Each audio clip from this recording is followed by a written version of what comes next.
नमस्कार दोस्तों, स्वागत है आपके पैसे में। इसका नाम है न्यू नाइट इंस्टीट्यूट और मैं हूं आपका प्यारा सा कैफी सर। जैसा कि आप देख सकते हैं कि आज का जो हमारा सेशन है कि जो मोस्ट डाउटफुल क्वेश्चन और वाकई यार इस क्वेश्चन पे तो ज़्यादा ध्यान देना चाहिए। अक्सर हम सवाल उस पर ज़्यादा फोकस करें जो बार बार गलत होता है, तो ये सारे वो सवाल है जो टेस्ट में बहुत बार लोगों ने गलत किया भी है। तो आइए देखते हैं कि गलत क्यों हुआ है और सही कैसे किया जाए कि ये मिस्टेक दोबारा ना हो, हमारे मेन एग्जाम में ना हो। तो चलिए, और ये संकल्प हमारे सिंह सर ने लिया और हम सभी को लेना पड़ेगा कि अब शिक्षा का सभी का अधिकार है, बिल्कुल अधिकार है। Right to education, even right down the article, जहाँ संविधान हमारे भारत में भी लिखा गया है। तो कहीं ना कहीं इसी चीज़ पे हम लोग निर्धारित है कि हमें भी एक एजुकेशन जिसका सभी का राइट है हमको देना चाहिए। चलिए स्टार्ट करते हैं हम लोग पहले सवाल की तरफ, जो मोस्टली डाउटफुल था लोगों के लिए कि एक्चुअली में है क्या। देखिए, सवाल कभी कभी बहुत ईजी सवाल भी गलत हो जाते हैं। उसका रीज़न ये है कि हम रीडिंग्स में कमी होती है। देखिए, ये सवाल कोई बहुत भारी सवाल नहीं है, बट जब आप एनसीईआरटीज़ को पढ़ेंगे लाइन बाय लाइन अच्छे से, तब उसमें कहीं ना कहीं स्टेटमेंट आपको। तो इसलिए readers are leaders, reading habit रखिए। ये सवाल बिना रीडिंग के सॉल्व नहीं कर सकते, बहुत लोग मिसकंसेप्ट कर देंगे। देखिए, सवाल क्या रहा है कि एक सेकंड रुकिएगा। हाँ, ये रहा। तो थोड़ा सा मेरा ये नया बोर्ड है। The natural state of body in rest and we have to apply force to move it. देखिए, बड़ा प्यारा स्टेटमेंट है कि कोई सिस्टम है, रेस्ट पे है तो वो रेस्ट पे रहेगा, मूव तब करेगा जब उस पर आप फोर्स लगाओगे। ये आप कभी ना कभी न्यूटन का भी सुनते थे। न्यूटन का पहला लॉ क्या कहता है? सिस्टम रेस्ट पे है तो रेस्ट पे रहेगा, मोशन में है तो मोशन में रहेगा। दो बात बोले उसने। देखो, रेस्ट पे है तो रेस्ट पे रहेगा, मोशन में है तो मोशन में होगा। उसका स्टेट तभी चेंज करेगा जब उस पर हम बाहरी कोई एक्सटर्नल फोर्स लगाएंगे। क्या मेरी बात समझ में आ रही नहीं आ रही? बट ये स्टेटमेंट कंप्लीटली फॉर्मेट पे न्यूटन को प्रीफाई नहीं कर रहा है। तो कहीं ना कहीं एरिस्टोटल जो बहुत बड़े साइंटिस्ट हुआ करते थे अपने टाइम पे, बट इजिप्ट और इजिप्ट के साइड, हाँ उसी वक्त के दौर की बात है। तो देखो, आइंस्टाइन का इस पर वर्क था नहीं। आइंस्टाइन से पहले न्यूटन आए थे, तो न्यूटन तो लॉ दे चुके, तो इनका कोई मतलब बनता नहीं। रदरफोर्ड इस पर वर्क किया नहीं, रदरफोर्ड एटॉमिक लेवल पे वर्क किए। तो कॉन्फ्लिक्ट दो बीचों के में होगा, फर्स्ट और सेकंड थर्ड में। देखिए, पूरा स्टेटमेंट लिखा होता तो वेल गुड, न्यूटन के साथ जाते, बट स्टेटमेंट इनकम्प्लीट है। तो छोटी सी भाषा में बोल दिया कि कोई चीज तभी चलेगी जब उस पर हम फोर्स लगाएंगे, and that is given by Aristotle अपने रोम इजिप्ट के साइड, रोम साइड के। हाँ, बहुत बड़े विद्वान व्यक्ति माने जाते थे, तो बहुत लोग गलती से न्यूटन लिख दिए होंगे, बट न्यूटन का पहला स्टेटमेंट पूरा पढ़िए, लॉ क्या कहता है। तो जिसको पहला लॉ पूरा पता होगा तो ऑब्वियस सी बात एरिस्टोटल के पास चला जाएगा। तो बात समझ में नहीं आ गई फाइनली आपको? चलिए, अब हम मूव करते हैं नेक्स्ट क्वेश्चन तरफ। देखिए, अब सवाल क्या कह रहा है कि पहला चीज क्या रहा है कि असर्शन दे रखा है light travel along a straight line. हाँ, ये बात सच है, ऐसा नहीं लाइट ट्रैवल करता है, बट बहुत ध्यान से देखिए, लाइट के दो कैरेक्टर हैं, एक वेव है और एक ऑप्टिक्स, जिसको हम लोग कहते हैं ना पार्टिकल बिहेवियर।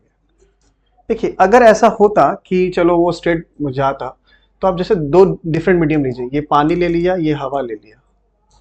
अब मान लीजिए हवा में इस तरह से स्ट्रेट जा रहा है, तो स्ट्रेट का मतलब स्ट्रेट चलना ही चाहिए, बेंडिंग नहीं होना चाहिए।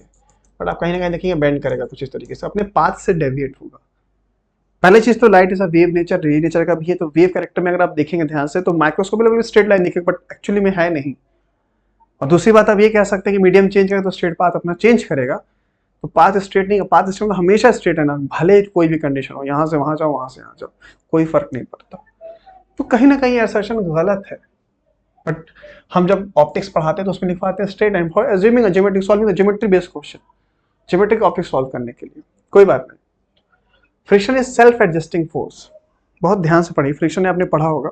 फ्रिक्शन तीन तरीके, सेल्फ एडजस्टिंग है, अच्छी बात है, बट फ्रिक्शन को कई कैटेगरी में बांटी गई है। एक है स्टैटिक, एक है काइनेटिक्स और एक है रोलिंग।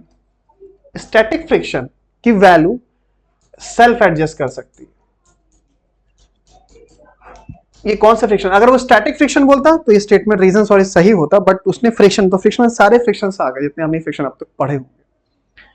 तो स्टैटिक फ्रिक्शन आप देख सकते हैं जीरो से लेके म्यूस इनटू एन, तो अपनी वैल्यू को एडजस्ट करा, बिल्कुल सही जवाब है। बट सर वो वर्ड स्टैटिक यूज नहीं किया। बट एक तरफ आप काइनेटिक देखेंगे तो काइनेटिक कुछ नहीं बोलता, direct simple F Q equal to me Q into N. अगर मैं डायग्राम देखूं तो शायद आपने कभी पढ़ा होगा, एफ एस वर्सेस एफ का ग्राफ कुछ ऐसा होता था, यहां तक सेल्फ एडजस्टिंग, उसके बाद थोड़ा सा बंपिंग आती थी, हल्का सा ये होता था, एंड रिमेन कांस्टेंट।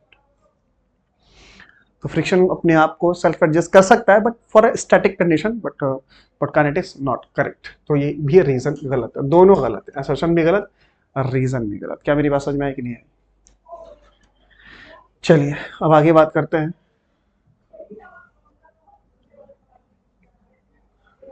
देखिए अब देखते हैं इसको कितने लोगों ने क्वेश्चन गलत किया, वो दे रखा वहां पर। अब सवाल कह रहा है कि which of the following statement is true. आइए समझते हैं। Mechanical energy is always conserve. Mechanical energy क्या है पहली बात? ME. ME sir total energy plus, sorry मैंने गलत लिख दिया, एक सेकेंड। मैकेनिकल एनर्जी को भी हम लोग क्या कहते हैं? टोटल एनर्जी कहते हैं। इसको हम लोग कहते हैं kinetic energy plus potential energy. ये क्या है आपके पास? Kinetic energy, kinetic plus potential, ठीक है ना? दो चीज है आपके पास, एक काइनेटिक एनर्जी है और दूसरा क्या है आपके पास? Potential energy. ध्यान रखिएगा, दो एनर्जी को मिलाकर ही हम लोग मैकेनिकल एनर्जी बोलते हैं। आइए बट हम सर ये कब कहेंगे कि एनर्जी कंजर्व? कब? कंजर्व का मतलब होता है कि हमेशा कांस्टेंट रहे, दोनों का सम क्या बने? कांस्टेंट। ऐसा कब होगा? तो उसके लिए कंडीशन है, T and C, terms and condition. उसने कहा ऑलवेज, ऐसा नहीं है। टर्म्स एंड कंडीशन क्या है कि sir work done by external force zero होना चाहिए, work done by non conservative force भी जीरो होना। जब दोनों कंडीशंस लगेंगे टी एंड सी, तब आप कह सकते हो कि हाँ ये कंजर्व होगा, अन्यथा कंजर्व नहीं होगा। सो पहला स्टेटमेंट रॉन्ग है। अगर किसी सिस्टम में एक्सटर्नल फोर्स लग रहा है तो आप वहां मैकेनिकल एनर्जी नहीं लगा सकते। तो आप मेरी कंडीशन समझ रहे कि क्या करना है आपको? एक्सटर्नल फोर्स भी जीरो करना है, नॉन कंजर्वेटिव फोर्स का वर्क डन भी जीरो होना चाहिए। तब दोनों जब जीरो होंगे तब कह सकते हैं कि हाँ मैकेनिकल एनर्जी कंजर्व रहेगा। तो ये बात समझ में आई कि नहीं आप लोगों को? तो टीएनसी क्या है? तो मेरा पहला स्टेटमेंट गलत है। Linear momentum is always conserve. फिर अच्छा स्टेटमेंट मतलब P इक्वल टू क्या होता है? M into V। तो P किससे बना है? Mass into velocity. इसकी वैल्यू फिक्स कब होगी? सर आपने इंट्रोडक्शन का पहला लॉ पढ़ा होगा, second law sorry, delta P upon delta T। और अगर मान लो किसी सिस्टम में फोर्स जीरो हो तो डेल्टा P का मतलब क्या है? जीरो के बराबर है P final minus P initial equal to zero. तो P final is nothing but equal to P initial. तो मोमेंटम एक कंजर्व तभी होगा जब एक्सटर्नल फोर्स जीरो होगा। क्या मेरी बात समझ में आ रही नहीं आ रही? तो that is also incorrect. Angular momentum is conserved, that is L. L पढ़ा होगा आप लोगों ने, L cross R cross P. ये भी कंजर्व होगा, मतलब कांस्टेंट होगा। ऐसा तब होगा जब टॉर्क इक्वल टू पढ़ा होगा delta L upon delta T. अगर टॉर्क जीरो हुआ तब आप कह सकते हो final momentum is equal to initial. इसके लिए भी कंडीशंस है, टी एंड सी है। टी सी इसके लिए क्या है? Work done by external force zero होना चाहिए, इसके लिए फोर्स जीरो होना चाहिए, इसके लिए टॉर्क जीरो होना चाहिए। बट ये ऑलवेज बोल रहे, ऑलवेज बोल गलत। मे और मे नॉट ये कहते तो फिर बिल्कुल सही था, बट ऑलवेज वर्ड यूज करके गलत किया। तो इसमें से ऑप्शन क्या होगा? None of these. समझ में आया क्या? ठीक है, मचाएंगे। ठीक है चलिए आगे बढ़ते।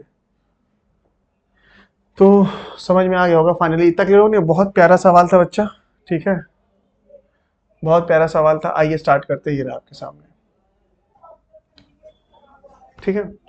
चलो आपको दो वे के इक्वेशन दे रखी है, travelling the same medium equations दे रखी हैं, और आपको इंटेंसिटी का रेशियो पूछा है I1 अपॉन I2। आइए समझते हैं।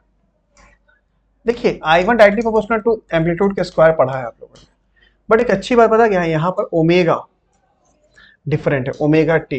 यहाँ ओमेगा 1 है, यहाँ ओमेगा टी, के x minus omega T, omega different है। तो आप यहाँ पर ये क्वेश्चन नहीं करते, रीराइट करना पड़ेगा, रिकरेक्ट करना पड़ेगा। आपको लिखना पड़ेगा I directly proportional to omega into A का whole square. So I1 upon I2 is nothing omega 1 square A1 square upon, ठीक है ना। तो ओमेगा दे रखा है आपको कितना? 75 का स्क्वायर, 5 का स्क्वायर, 150 का स्क्वायर, 10 का स्क्वायर। ये रहा आपके पास करेक्ट आंसर। क्लियर हुआ कि नहीं हुआ वो? अब आप इसको सॉल्व कर सकते हैं। 5 का स्क्वायर 75 का स्क्वायर है, 5 का स्क्वायर, 5 का स्क्वायर ये 100 1/4 और 75 इंटू 75 1/4 1/16 अप्रॉक्सीमेटली आंसर आएगा। ठीक है, चेक कर लीजिएगा। 75 इंटू 75 1/2 1/2 एंड 5 5 हाँ 1/2 तो 1 2 2 4 गुड। तो ये 1/16 आंसर होगा। सर क्लियर हुआ कि नहीं हुआ? Very good. चलिए अब आगे बढ़ते हैं।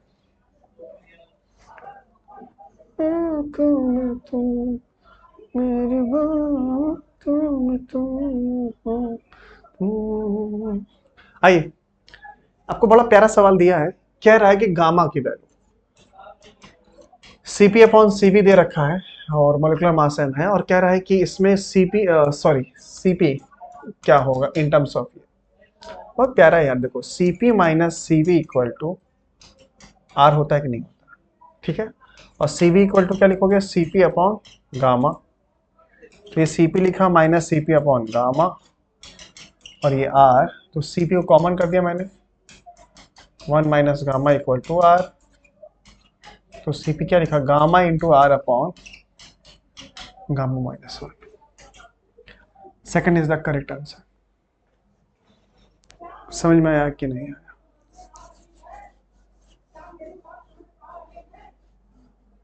ठीक है, चलिए। तो आई थिंक ये चीज क्लियर हो गई होगी आप लोगों को। बहुत सिंपल था ये।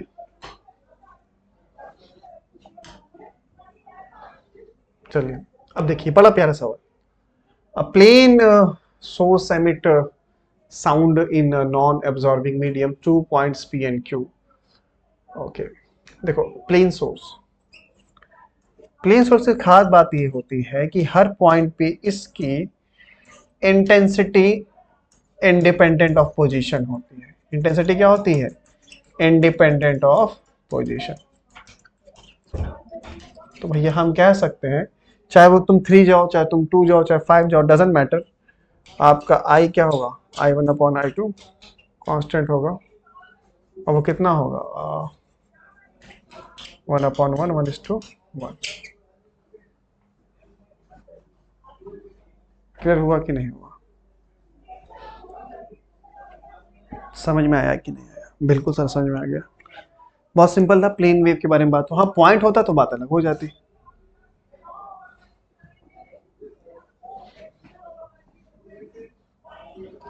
अच्छा अब देखो क्वेश्चन दे रखा है, ये बड़ा प्यारा क्वेश्चन है। देखो इस सवाल में बड़ी जबरदस्त चीज है। क्या साउंड की स्पीड का फॉर्मूला सबको पता है, गामा पी अपॉन रो। देखना जाए तो वी पी बढ़ाने पे वी बढ़ रहा है, हाँ तो हम लोग जल्दी से स्ट्रेट लाइन मार देंगे, है कि नहीं? एक्यूरेटली आपको ये लग रहा है, बट वैसे भी करेक्ट है। अगर आप मैथमेटिकल लिखेंगे तो इसका कहीं ना कहीं फंक्शन पैराबोलिक बनेगा, वो भी नहीं दिया तो भी आप मारते गलत होता। तो स्ट्रेट नहीं होगा, पैराबोलिक बिल्कुल नहीं, दोनों कुछ नहीं होंगे। क्या होगा आइए समझते हैं। पी और रो को ध्यान से देखिए, क्या फर्क पड़ेगा पी पढ़ाने पे, रो पे कुछ असर पड़ेगा? आइए समझते हैं। तो पीवी इक्वल टू क्या होता है, एनआरटी होता है कि नहीं होता? एन क्या होता है, given mass upon molar mass. तो क्या PM equal to M by V लिख सकते हैं? बिल्कुल आरटी। और एम बाई वी क्या होता है, रो। तो rho is nothing but PM upon RT. तो आप ध्यान से देख सकते हैं कि डेंसिटी किस पे डिपेंड कर रही है, सॉरी पी। अब पी अपॉन रो क्या लिख सकते हैं आप लोग? Sir RT by M. देखो ध्यान से, आर कांस्टेंट रहेगा, एम कांस्टेंट। इसको आपको कांस्टेंट करना पड़ेगा। यहाँ पर लिखना चाहिए था कि टी यहाँ पर क्या लेके चल रहे हैं, कांस्टेंट, तभी ये ग्राफ बनेगा। नहीं बनेगा, क्वेश्चन इनकम्प्लीट है। Temperature should be also constant, temperature constant लेके चला भी जाता है। तो आप देख रहे हैं पी बाई रो, इसको बढ़ाने पे ये भी बढ़ेगा, मतलब इन दोनों का रेशियो बढ़ेगा। तो इस वैल्यू क्या है आपके पास, कांस्टेंट है, तो वी इज इंडिपेंडेंट, कोई फर्क नहीं पड़ेगा। तो आंसर क्या हो जाएगा ये? क्या मेरी बात समझ में आई कि नहीं आई?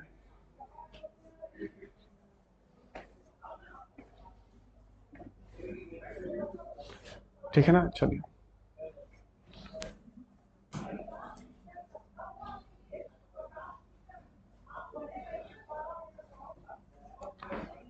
चलिए ठीक है ना। अब ये दे रखा है, a particle of mass move in northward, एक ईस्टवर्ड जा रहा है, ठीक है ना, वेलोसिटी कितनी वी है, और एक नॉर्थवर्ड आ रहा है। तो दोनों साथ में कोलैप्स हो रहे हैं, that particle, then the velocity of the new particle कितना होगा। तो मोमेंटम यार पी इनिशियल कितना लिखा तुमने, सर पी इनिशियल होगा m into V I cap लिख सकते हैं भाई, ईस्ट मैंने आई ले लिया और इसको क्या लिखे एम वी जे कैप। तो नेट मास दोनों कोलैप्स हो जा रहे हैं, मतलब दोनों मिलने के बाद एक भाई साहब ऐसे जा रहे हैं एक ऐसे जा रहे हैं, दोनों मिलने के बाद कहीं ना कहीं इक्वलिटी में ऐसे जा रहे हैं। बट मास कितना बना लिया उन्होंने, 2m बना लिया। तो 2m इंटू वी डैश, तो m से m कैंसिल, तो v डैश कितना आ गया v by two I cap v by two J cap. अब इसका मैग्नीट्यूड आप निकाल सकते हैं, अंडर रूट उसका स्क्वायर, v बाई टू का whole square v by two का होल स्क्वायर। तो उसको सॉल्व करेंगे तो कितना आ जाएगा, टू नॉर्थ ऑफ ईस्ट। इसको हम मिनिमाइज कर लेंगे तो v बाई रूट टू हो जाएगा, नॉर्थ ऑफ ईस्ट, क्योंकि i और j को हमने नॉर्थ ईस्ट माना, मतलब ईस्ट को i नॉर्थ को j। ये सेकंड पार्ट उसको डिक्लेयर हुआ कि नहीं हुआ, ठीक है ना। अब लास्ट पार्ट यही समझते हैं। चलिए ये रहा आपका लास्ट क्वेश्चन। तो ये सारे बहुत मोस्ट डाउटफुल क्वेश्चन थे। देखिए बाबू आइए समझते हैं, बड़ा प्यारा सवाल है। कह रहा है अगर ए 1 दे दे और बी 0 दे दे तो ये 1 यहाँ पहुंच जाएगा, ये बी 0 यहाँ पहुंच जाएगा, ये 1 1 0। और ये कैसा गेट है, नंद गेट है। 1 इंटू 0 0 होता है, बट यहाँ देखना 0 साइन लगा हुआ है तो ये 1 बना देगा। तो भाई ये 1 यहाँ पर भी जाएगा, यहाँ पर भी जाएगा, ये 0 यहाँ पर आएगा। 1 इंटू 1 1 होता है, 1 इंटू 0 0 होता है। 1 0 को फिर से कन्वर्ट करके 1 इंटू 0 0, बट यहाँ पर नॉट लगा, कन्वर्ट कर देगा, फिर से 1 कर देगा। तो या तो आंसर 3 होगा या तो आंसर 4 होगा, ठीक है। अब हमें और भी इस पे सेकंड ऑप्शन देखना, या तो सी होगा या तो डी होगा। आइए चेक करते हैं। जब a equal to 1 b equal to 1, अब a इक्वल टू 1 रखा आपने और b इक्वल टू 1 रखा, ये 1 यहाँ ये 1 यहाँ, सो 1 1 क्या मिलेगा, 1 इंटू 1 1 होता है, बट कन्वर्ट करके 0 करेगा, ये 0 ये 0। तो 1 इंटू 0 ये क्या दे देगा आपको, 1 देगा, है ना। 1 इंटू 0 0 देगा, क्योंकि आपका एंड गेट लगा। 1 इंटू 0 0 देगा, 0 इंटू 0 0 होता है, बट नॉट वजह से क्या लगेगा 1। तो आंसर कहाँ चला जाएगा बच्चा आपका। तो आप देख सकते हैं कि ये सारे क्वेश्चंस कहीं ना कहीं आपके नीट एग्जाम में फिर से रिपीट हो सकते हैं। तो उन क्वेश्चन पे तो ज्यादा वर्क करिए जो क्वेश्चन आपने गलत ज्यादा किया है। तो मेरे प्यारे स्टूडेंटों, मैं जहां तक मानता हूं, उम्मीद की कहीं ना कुछ आपको लैकिंग और कमी आपको सीखने को मिली होगी। सो इन क्वेश्चंस पे ज्यादा एम्फेसाइज करिए। तो मिलते हैं नेक्स्ट क्लास में फिर से उन सवालों पे जो सवाल आपसे ज्यादातर गलत होते हैं। चलिए नमस्कार। हेलो दोस्तों, मैं आपका केमिस्ट्री मेंटर विमल सर आपका अपने बेहतरीन न्यू लाइट न्यूज चैनल पे स्वागत करता हूं। 3 नवंबर 2022 को जो आपका फुल लेंथ टेस्ट पेपर 7 हुआ था, उसमें केमिस्ट्री का कुछ मोस्ट डाउटफुल क्वेश्चन का सेशन लेके आपके सामने आया हूं। यहाँ पे हम सभी क्वेश्चन को बहुत ही शानदार तरीके से सीखने वाले हैं। इसके लिए आप पूरी तरीके से एनर्जेटिक रहिए, एक्टिव रहिए और पेन और कॉपी लेके जरूर बैठिए, ताकि जो भी कंसेप्ट आपको यहाँ पे बताया जाए आप उसको लिख सके। चलिए 1 बाय 1 क्वेश्चन को हम लोग देखना शुरू करते हैं। क्वेश्चन नंबर 55 बहुत ही बेहतरीन क्वेश्चन है। यहाँ पे एक हम लोग कंसेप्ट सीखने वाले हैं। उस कंसेप्ट का नाम है आर्थो इफेक्ट।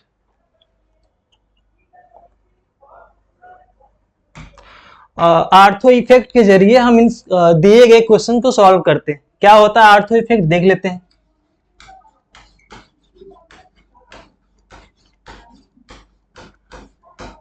आर्थो इफेक्ट का मतलब होता है कि भीड़ भाड़ का प्रभाव। ये भीड़ भाड़ का प्रभाव किसकी वजह से होता है, स्टेरिक हिंड्रेंस की वजह से। यानी कि ये स्टेरिक हिंड्रेंस की वजह से होता है। जब कभी आपको आर्थो इफेक्ट की बातें कही जाएं, इसका मतलब सीधा से ये होता है कि वहां पे भीड़ भाड़ का प्रभाव हुआ है। और भीड़ भाड़ का प्रभाव किसकी वजह से होता है, स्टेरिक हिंड्रेंस की वजह से। तो ये जो आर्थो इफेक्ट होता है, ये 2 केसेस में एप्लीकेबल होता है। पहला आपका एनिलीन होता है और दूसरा बेंजोइक एसिड पे आर्थो इफेक्ट एप्लीकेबल होते हैं। दूसरा बेंजोइक एसिड। बहुत ही शानदार तरीके से आप सीखने वाले हैं हम लोग। बहुत ही खूबसूरत सवाल है ये। यानी कि आर्थो इफेक्ट जो होता है ये एनिलीन पे एप्लीकेबल होता है और बेंजोइक, इसके अलावा कहीं भी नहीं आर्थो इफेक्ट एप्लीकेबल होता है। तो बात हम लोग करते हैं यहाँ पे बेंजोइक एसिड का। भाई अब क्या होता है कि अगर बेंजोइक एसिड पे अगर आर्थो पे कोई ग्रुप लग जाए, जी बेंजोइक एसिड के आर्थो पोजीशन पे कोई ग्रुप जी लगा दे, तो ये स्टेरिक हिंड्रेंस लगाने लगता है। यानी कि ये आपको आर्थो इफेक्ट देने लगता है। अब ये ग्रुप चाहे कोई भी इफेक्ट लगाए, यानी कि प्लस आई लगाए या माइनस आई लगाए, प्लस एम लगाए या माइनस एम लगाए, कोई भी इफेक्ट लगाए, अगर ये बेंजोइक एसिड के आर्थो पोजीशन पे लगता है तो हमेशा वो आर्थो इफेक्ट प्रोवाइड करेगा, यानी कि स्टेरिक हिंड्रेंस प्रोवाइड करता है। जी कोई भी ग्रुप हो सकता है, प्लस आई, माइनस आई, प्लस एम, माइनस एम, कुछ भी हो सकता है, लेकिन अगर आर्थो पोजीशन पे रहा बेंजोइक एसिड के तो हमेशा वो आर्थो इफेक्ट लगाता है, स्टेरिक हिंड्रेंस लगाता है। और आपको पता होगा कि एसिडिक स्ट्रेंथ जो हमारी होती है वो स्टेरिक हिंड्रेंस के डायरेक्टली प्रोपोर्शनल होती है। बहुत ही इंपॉर्टेंट कंसेप्ट है ये, बहुत ही इंपॉर्टेंट कंसेप्ट है क्या, कि जो एसिडिक स्ट्रेंथ होती है वो स्टेरिक हिंड्रेंस के डायरेक्टली प्रोपोर्शनल होती है। क्यों? क्योंकि स्टेरिक हिंड्रेंस एलिमिनेशन रिएक्शन को सपोर्ट करता है, और जितने भी हमारे एसिडिक रिएक्शंस होती हैं वो एलिमिनेशन रिएक्शन होती हैं। तो जितना ज्यादा एलिमिनेशन होगा उसकी एसिडिक करेक्टर ज्यादा होगा भाई। तो यहाँ पे acidic strength is directly proportional to steric hindrance, और जितना ज्यादा स्टेरिक हिंड्रेंस होगा उतना ही ज्यादा एसिडिक स्ट्रेंथ होगा कंपाउंड का। अब ये स्टेरिक हिंड्रेंस भी डिपेंड करता है बल्कीनेस पे, मतलब कि steric hindrance is directly proportional to bulkiness. Bulkiness, जितना ज्यादा ग्रुप बल्कियर होगा, जितना ज्यादा बल्कीनेस ग्रुप होगा उतना ज्यादा स्टेरिक हिंड्रेंस होगा, और जितना ज्यादा स्टेरिक हिंड्रेंस होगा तो उतना ही ज्यादा उसका एसिडिक स्ट्रेंथ होगा। अब ये बल्कीनेस भी डिपेंड करता है किसी न किसी चीज पे। तो बल्कीनेस किस पे डिपेंड करेगा, हम कब बोलेंगे कि वो बहुत ही ज्यादा बल्कियर ग्रुप होगा? वो डिपेंड करता है भाई, वो डिपेंड करता है उसके मॉलिक्यूलर वेट पे, मॉलिक्यूलर वेट पे। बहुत ही शानदार कंसेप्ट है ये, इससे रिलेटेड हम सारे क्वेश्चन को कर पाएंगे इससे रिलेटेड, ठीक है। तो क्या हुआ कि स्टेरिक हिंड्रेंस बल्कीनेस पे डिपेंड करता है, जितना ज्यादा बल्कीनेस होगा उतना ही ज्यादा स्टेरिक हिंड्रेंस होगा। अब हम कैसे जाने कि बल्कीनेस ज्यादा होगा? तो दिए गए ग्रुप का जितना मॉलिक्यूलर वेट ज्यादा होगा उतना ही वो बल्कीनेस होगा, और जितना ज्यादा बल्कीनेस होगा तो स्टेरिक हिंड्रेंस भी उतना ज्यादा होगा, और जितना ज्यादा स्टेरिक हिंड्रेंस होगा तो एसिडिक स्ट्रेंथ भी उसका ज्यादा हो जाएगा, ठीक है। तो यहाँ पे दिए गए क्वेश्चंस में बहुत ही खूबसूरत एक कंसेप्ट हम लोग सीखे, क्या? Ortho effect. Ortho effect aniline benzoic acid दोनों पे लगता है, बट यहाँ पे दिए गए क्वेश्चन के अनुसार हम बेंजोइक एसिड की बात करते हैं। क्या? कि बेंजोइक एसिड के आर्थो पोजीशन पे कोई भी ग्रुप अगर लगा हो, चाहे वो प्लस आई लगाए, चाहे माइनस आई लगाए, चाहे प्लस एम, चाहे माइनस एम, वो हमेशा आर्थो इफेक्ट लगाता है। और आर्थो इफेक्ट मतलब स्टेरिक हिंड्रेंस प्रोवाइड करेगा। तो acidic strength is directly proportional to steric hindrance, ठीक। तो दिए गए ऑप्शंस में चेक करते हैं कहां कहां पे आर्थो इफेक्ट लग रहा है। तो भाई ये बेंजोइक एसिड है, बेंजोइक एसिड के आर्थो पोजीशन में Br, यहां पे आर्थो इफेक्ट लगा, यहां पे आर्थो इफेक्ट होगा, यहां पर भी आर्थो इफेक्ट होगा। तो दिए गए चार ऑप्शंस में जहां भी आर्थो इफेक्ट पहले दिखेगा उसका एसिडिक स्ट्रेंथ सबसे ज्यादा पहले हम देखेंगे। तो यहां पर भी ए में भी आर्थो इफेक्ट लग रहा है और सी में भी आर्थो इफेक्ट लग रहा है। तो कौन ज्यादा होगा? तो जो ज्यादा कैसे पहचानेंगे? जितना ज्यादा बल्कीनेस होगा। अब बल्कीनेस कैसे पहचानेंगे? तो दिए गए ग्रुप का जितना मॉलिक्यूलर वेट ज्यादा होगा। तो यहाँ पे दोनों पे आर्थो इफेक्ट लग रहा है, ए में भी और सी में भी, लेकिन यहाँ पे जो आई है इसका मॉलिक्यूलर वेट ज्यादा है, 53 होता है, और यहाँ पे ब्रोमीन इसका 35 होता है। तो इसका मॉलिक्यूलर वेट ज्यादा हो गया, तो मॉलिक्यूलर वेट जब ज्यादा हो गया तो वो स्टेरिक हिंड्रेंस ज्यादा लगाएगा, तो उसका एसिडिक स्ट्रेंथ ए के कंपेयर में ज्यादा हो जाएगा। तो हम लोग बात करेंगे ए और सी में कौन ज्यादा, किसका एसिडिक स्ट्रेंथ ज्यादा होगा? तो सी का ज्यादा हो जाएगा। क्यों? क्योंकि ये बल्कियर है, इसका मॉलिक्यूलर वेट ज्यादा है। लगा तो दोनों आर्थो इफेक्ट लगा रहे हैं, बट यहाँ पे इस बल्कीनेस हो जाने की वजह से, उसका मॉलिक्यूलर वेट ज्यादा हो जाने की वजह से ये आर्थो इफेक्ट ज्यादा लगा रहा है। तो दिए गए ऑप्शंस में ए और सी में कंपेयर करें तो सी का सबसे ज्यादा हो जाएगा। उसके बाद आर्थो इफेक्ट ए में लग रहा है तो ए का हो जाएगा। अब इनकी बात करते हैं, बी और डी की बात करें तो आपको पता है, इसके लिए कुछ कंसेप्ट सीखते हैं हम लोग। क्या? इसमें सिंपल माइनस आई इफेक्ट लग रहा है, यहाँ पे कोई आर्थो पोजीशन पे कोई ग्रुप है नहीं, तो सिंपल हम इंडक्टिव इफेक्ट की बातें करेंगे। तो इंडक्टिव इफेक्ट भी 2 टाइप्स के होते हैं, प्लस आई इफेक्ट और माइनस आई इफेक्ट। आपको पता है कि एसिडिक स्ट्रेंथ जो होती है वो directly proportional to minus I effect और इनवर्सली प्रोपोर्शनल होता है प्लस आई इफेक्ट के, ठीक है। ये acidic strength is directly proportional to minus I effect और inversely proportional to plus I effect की होता है। अब ये जो फ्लोरीन और क्लोरीन होते हैं ये माइनस आई लगाते हैं, ये भी माइनस आई लगाएगा। अब जो माइनस आई दोनों लगा रहे हैं, कौन तगड़ा माइनस आई लगा रहा है, कौन ज्यादा स्ट्रॉन्ग माइनस आई लगा रहा है। जितना ज्यादा माइनस आई लगाएगा उसका एसिडिक स्ट्रेंथ उतना ही ज्यादा होगा। तो यहाँ पे माइनस आई का बात करें तो फ्लोरीन ज्यादा लगाता है एज कंपेयर टू क्लोरीन। ठीक है, तो भाई अब फ्लोरीन ज्यादा लगा रहा है माइनस आई इफेक्ट, तो इसका एसिडिक स्ट्रेंथ डी के कंपेयर में ज्यादा हो जाएगा। तो इन दोनों के बाद बी आएगा, देन आपका डी आएगा। तो दिए गए क्वेश्चंस में बहुत शानदार तरीके का एक कंसेप्ट यूज हुआ, आर्थो इफेक्ट। आर्थो इफेक्ट दो कंपाउंड में ही लगते हैं, एनिलीन और बेंजोइक एसिड में, और acidic strength is directly proportional to steric hindrance. ठीक है, तो यहाँ के इसका कंसेप्ट हम लोग मिला के इस क्वेश्चन को देखें तो ये मिल गया भाई। तो अब यहाँ पे इसका ऑप्शंस देख लें, सी का ज्यादा, ए बी देन डी। तो C A B then D पहला राइट आंसर हमारा हो जाएगा। ठीक है, तो अगले क्वेश्चंस की बात करें।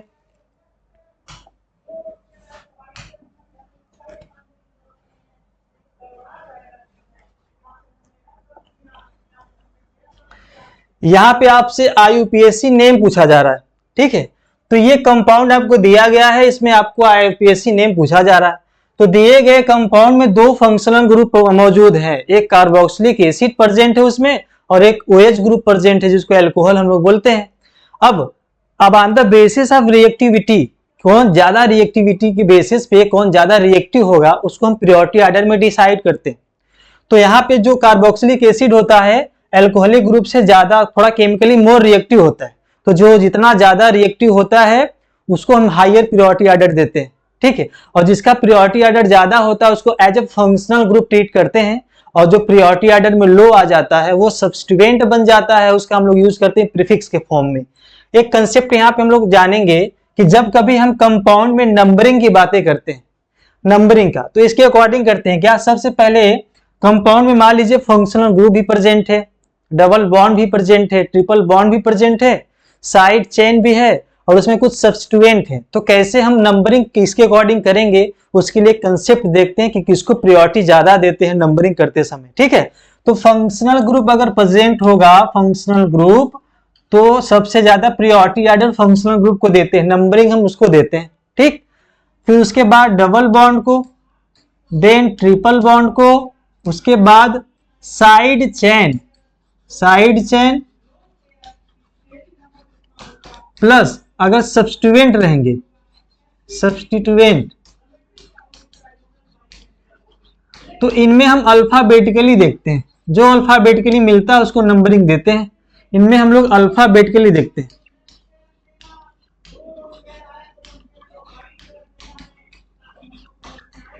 ये कंसेप्ट है कि कंपाउंड में फंक्शनल ग्रुप भी हो, डबल बॉन्ड भी हो, ट्रिपल बॉन्ड भी हो, साइड चेन भी हो, सब्स्टिट्यूएंट भी कुछ हो, तो कैसे हम नंबरिंग अलॉट करते हैं। तो दिए गए प्रायोरिटी के अनुसार हम लोग नंबरिंग देते हैं। यहाँ पे दो फंक्शनल ग्रुप प्रेजेंट है, कार्बोक्सिलिक एसिड और OH अल्कोहल, लेकिन प्रायोरिटी वाइज कार्बोक्सिलिक हमारा as a functional group treat करता है। तो ये फंक्शनल ग्रुप ट्रीट किया, और ये फंक्शनल ग्रुप ट्रीट किया तो इसका सफिक्स सेकेंड हम लोग क्या लिखते हैं, सफिक्स सेकेंड इसका लिखते हैं ओइक एसिड, ओइक एसिड। ठीक, इसका सफिक्स सेकेंड हम लोग ओइक एसिड लिखते हैं। और यहां पे जो हमारा OH हो गया ये आपका बन गया अब प्रीफिक्स, तो इसका प्रीफिक्स हम लोग यूज करते हैं हाइड्रोक्सी।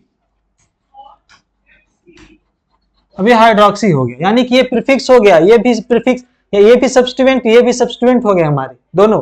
क्यों? क्योंकि फंक्शनल ग्रुप की तरह ट्रीट तो अब ये करेंगे, ये फंक्शनल ग्रुप हो गया हमारा, फंक्शनल ग्रुप तो ये हुआ, प्रायोरिटी ऑर्डर के अनुसार कार्बोक्सिलिक एसिड फंक्शनल ग्रुप हो गया। ठीक है, अब क्या करेंगे, हमको पता है कि सफिक्स सेकेंड जो होता है कार्बोक्सिलिक एसिड का वो ओइक एसिड होता है, लेकिन यहाँ पे एक बहुत ही खास कंसेप्ट यूज होने वाला है कि अगर कोई फंक्शनल ग्रुप जिसके पास कार्बन मौजूद है वो रिंग से डायरेक्टली बॉन्ड बनाता है, तो वहां पे उसके सफिक्स सेकेंड की जगह हम लोग अल्टरनेटिंग सफिक्स सेकेंड यूज करते हैं, अल्टरनेटिंग सफिक्स सेकेंड यूज करते हैं। और कार्बोक्सिलिक एसिड का alternating suffix second carboxylic acid ही होता है, कार्बोक्सिलिक एसिड ही होता है।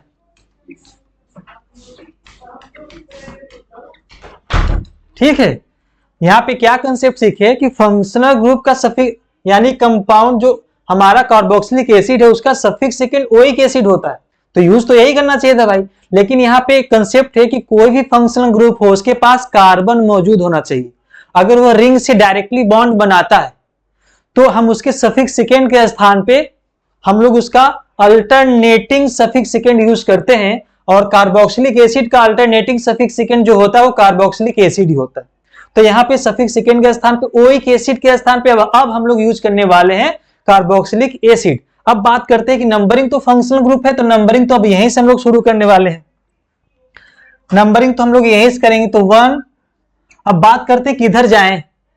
ये फंक्शनल ग्रुप तो अब है नहीं, क्योंकि अब ये सब्स्टिट्यूएंट बन गया है, अब इधर नहीं जाना होता, क्योंकि फंक्शनल ग्रुप को ज्यादा प्रायोरिटी देते हैं, देन डबल बॉन्ड को, और जो सब्स्टिट्यूएंट बन जाते हैं उनको लास्ट में देखते हैं। इसके कंसेप्ट के अकॉर्डिंग देखिए, तो फंक्शनल ग्रुप से नंबरिंग स्टार्ट की 1, अब सब्स्टिट्यूएंट है इधर, इधर डबल बॉन्ड है, तो फंक्शनल ग्रुप के पास किसकी प्रायोरिटी आती है, डबल बॉन्ड की, तो नंबरिंग अब हम डबल बॉन्ड को देंगे, क्योंकि यहाँ पे जो OH हो गया वो सब्स्टिट्यूएंट बन गया है, उसको हम लास्ट में प्रीफर करते हैं। तो 1 2 3 4 5 6, इसके अनुसार अगर देखें तो हमारा कौन सा ऑप्शन हो जाएगा इसमें, भाई 4 पे ब्रोमो लिख देते हैं इसको, 4 पे ब्रोमो, 4 पे ब्रोमो आपका हो जाएगा, और उसके बाद 6 पे हाइड्रोक्सी,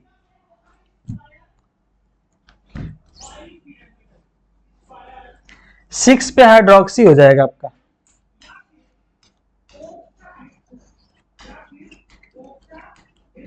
सिक्स पे हाइड्रोक्सी।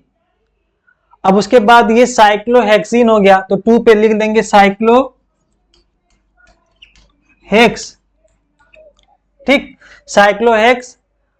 2 पे इन और 1 पे कार्बोक्सिलिक एसिड यूज करेंगे, 2 पे इन और 1 पे अब अल्टरनेटिव सफिक्स सेकेंड लिखने वाले हैं, तो कार्बोक्सिलिक एसिड हो जाएगा, एसिड हो जाएगा। तो बहुत ही शानदार कंसेप्ट था। यहाँ पे एक दिक्कत ये था कि ये दोनों ऑप्शन मैच कर गए थे, तो यहाँ पे 2 बनाया गया था, ये 2 हो गया। तो इस क्वेश्चन के अनुसार देखें तो थर्ड वाला हमारा आंसर हो जाएगा क्या, 4 ब्रोमो, 4 पे ब्रोमो, 6 पे हाइड्रोक्सी, क्योंकि सफिक्स बन गया है, 6 पे हाइड्रोक्सी, साइक्लोहेक्स, 2 पे इन होगा, 2 पे इन, और 1 पे अब यहाँ पे ओइक एसिड नहीं लिखेंगे क्योंकि अल्टरनेटिंग सफिक्स सेकेंड लिखने वाले हैं, तो अब इसका हो जाएगा 1 कार्बोक्सिलिक एसिड, यानी third will be the right answer. बहुत ही शानदार कंसेप्ट था। अब माइंड में सेट करना, इसको नोट जरूर करना कि अगर कोई फंक्शनल ग्रुप रिंग से डायरेक्टली जुड़ता है, उसके पास अगर कार्बन है तो उसका सफिक्स सेकेंड के स्थान पे हम लोग अल्टरनेटिंग सफिक्स सेकेंड लिखते हैं, और जिसका अल्टरनेटिंग सफिक्स सेकेंड नहीं होता तो उसका सफिक्स सेकेंड ही लिख देते हैं, जिसका होता नहीं। बट यहाँ पे कार्बोक्सिलिक एसिड का अल्टरनेटिंग सफिक्स सेकेंड होता है क्या, कार्बोक्सिलिक एसिड ही होता है, ठीक है। तो इसके देखें हम लोग, और हमेशा अगर compound functional group double bond, triple bond, side chain, substituent अगर प्रेजेंट है तो नंबरिंग करते समय हम लोग फंक्शनल ग्रुप से स्टार्ट करेंगे, then double bond, triple bond, ठीक है। तो इसके अनुसार अगर देखिए तो हमारा third will be the right answer. आगे बढ़ते हैं।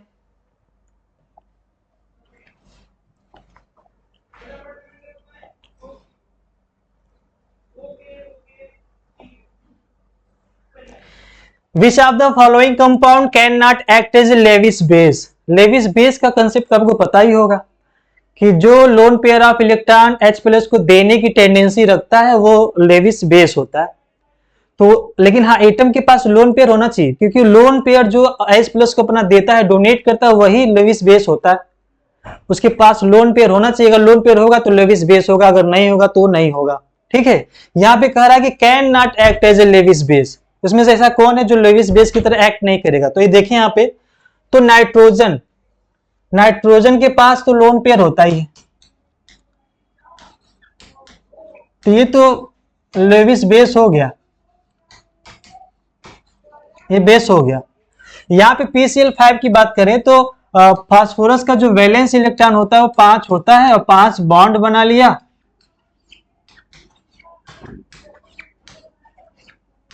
5 बॉन्ड बना लिया, कोई लोन पेयर इसके पास है नहीं। बट यहाँ पे वैकेंट डी ऑर्बिटल मौजूद होते हैं। कैसे कि अगर मैं निकालूं पीरियड 3 होता है, फास्फोरस सेकेंड पीरियड क्या है 3, तो टोटल नंबर ऑफ ऑर्बिटल कितने हो जाएंगे 9, ठीक। एक S, 3P और 5D, 5D हो जाएंगे। S P D टोटल 9 हो गए। 5 बॉन्ड बना लिए तो वैकेंट डी ऑर्बिटल इसमें होता है, तो वैकेंट डी ऑर्बिटल हुआ तो अब लेविस बेस नहीं हुआ, ये लेविस एसिड की तरह बिहेव करेगा, तो ये हमारा लेविस एसिड हुआ। क्यों? क्योंकि इसके पास वैकेंट डी ऑर्बिटल है। और लेविस बेस वही होगा जिसके पास लोन पेयर होगा, लोन पेयर H प्लस को देने की टेंडेंसी रहती है, तभी वो लेविस बेस की तरह बिहेव करता है। तो पहले वाला नाइट्रोजन के पास तो लोन पेयर था, लेविस बेस है। दूसरा जो PCl5 है, इसके पास वैकेंट डी ऑर्बिटल हो जाने की वजह से अब ये लेविस, इसके पास वैलेंस इलेक्ट्रॉन 5 था, पांचों बॉन्ड बना लिए, लोन पेयर की वैल्यू 0, और लोन पेयर की वैल्यू अगर 0 हो गई, यहाँ पे वैकेंट डी ऑर्बिटल मौजूद है जबकि, तो अब 5 टोटल नंबर ऑफ ऑर्बिटल 9 है, 5 बॉन्ड बना लिए, 5 ऑर्बिटल यूज हो गया, टोटल 4 बचेंगे, तो 4 वैकेंट डी ऑर्बिटल उसमें मौजूद हो गया। तो अब ये क्या हो जाएगा, लेविस एसिड की तरह बिहेव करेगा। ये अब तो इसके दिए गए क्वेश्चंस के अनुसार यही जो है जो लेविस बेस की तरह बिहेव नहीं करेगा, तो सेकेंड वाला हमारा आंसर हो जाएगा। और यहाँ पे F6, इसके पास भी लोन पेयर है, इसके पास भी लोन पेयर है, क्लोरीन के पास लोन पेयर है। यहाँ पे क्या है कि जो SF6 दिया हुआ है आपको, SF6 जो आपको दिया है, यहां पे क्या है कि यहां पे SF4 होना चाहिए, यहां पे थर्ड ऑप्शन में SF4 होना चाहिए, थोड़ा सा मिस्टेक है। तो इसके पास लोन पेयर रहता, जब लोन पेयर रहता तो ये लेविस बेस की तरह बिहेव करता, तो दिए गए क्वेश्चंस के अनुसार सेकेंड वाला हमारा ऑप्शन हो जाता। लेकिन यहाँ पे अगर SF6 दिया हुआ है आपको, तो ये न तो लेविस एसिड की तरह बिहेव करता है, न लेविस बेस की तरह बिहेव करता है, ठीक है। और इसके पास S के पास तो कोई लोन पेयर है नहीं, तो लेविस बेस की तरह बिहेव नहीं करता, यहाँ पे होना चाहिए SF4। तो कोई बात नहीं, यहाँ पे दिया गया है ऑप्शन आपको, तो PCl5 जो आपका हो जाएगा वो लेविस एसिड की तरह बिहेव करेगा। लेकिन आपको पूछा क्या जा रहा है कि कौन जो है उसमें लेविस बेस की तरह बिहेव नहीं कर रहा है, तो ये सेकेंड वाला हमारा ऑप्शन हो जाएगा। और ये लेविस एसिड की तरह क्यों नहीं बिहेव करता है SF6, बिकॉज ये सल्फर अपने हाईएस्ट ऑक्सीडेशन स्टेट में होता है, तो उसके पास इतनी कैपेसिटी नहीं होती बॉन्ड कोई और बनाए, ठीक है। तो दिए गए क्वेश्चंस में आपको पूछा गया था कि 4 ऑप्शन में बताओ कौन सा उसमें लेविस बेस की तरह बिहेव नहीं करेगा, तो नाइट्रोजन यानी NF3 करेगा, नाइट्रोजन के पास लोन पेयर है, और जो लोन पेयर रखता है, जो लोन पेयर देने की टेंडेंसी रखता है H प्लस को, वो लेविस बेस कहलाता है। यहाँ पे PCl5 के पास वैलेंस इलेक्ट्रॉन पांचों बॉन्ड बनाने में यूज हो गए, कोई लोन पेयर था ही नहीं, वैकेंट डी ऑर्बिटल हो जाने की वजह से ये लेविस एसिड की तरह बिहेव करेगा। तो दिए गए क्वेश्चंस में यही आपका आंसर हो जाएगा, जो लेविस बेस की तरह बिहेव नहीं कर रहा है वो लेविस एसिड की तरह बिहेव कर रहा है। और क्लोरीन के पास तो लोन पेयर तो है, 3 बॉन्ड बना लिया, वैलेंस इलेक्ट्रॉन क्लोरीन का कितना होता है, वैलेंस इलेक्ट्रॉन 7 होता है, 3 बॉन्ड बना लिया, 4 इलेक्ट्रॉन बचे, तो 2 लोन पेयर इसके पास रहेंगे। तो लोन पेयर तो है, तो यानी कि अब ये लेविस बेस की तरह बिहेव करेगा। तो यही वाला ऑप्शन जो आपका है, ये आपका लेविस एसिड की तरह बिहेव करेगा। तो ये इसके अनुसार ये can not act as a Lewis base, second will be the right answer हमारा हो जाएगा। अगले क्वेश्चन की बात करें,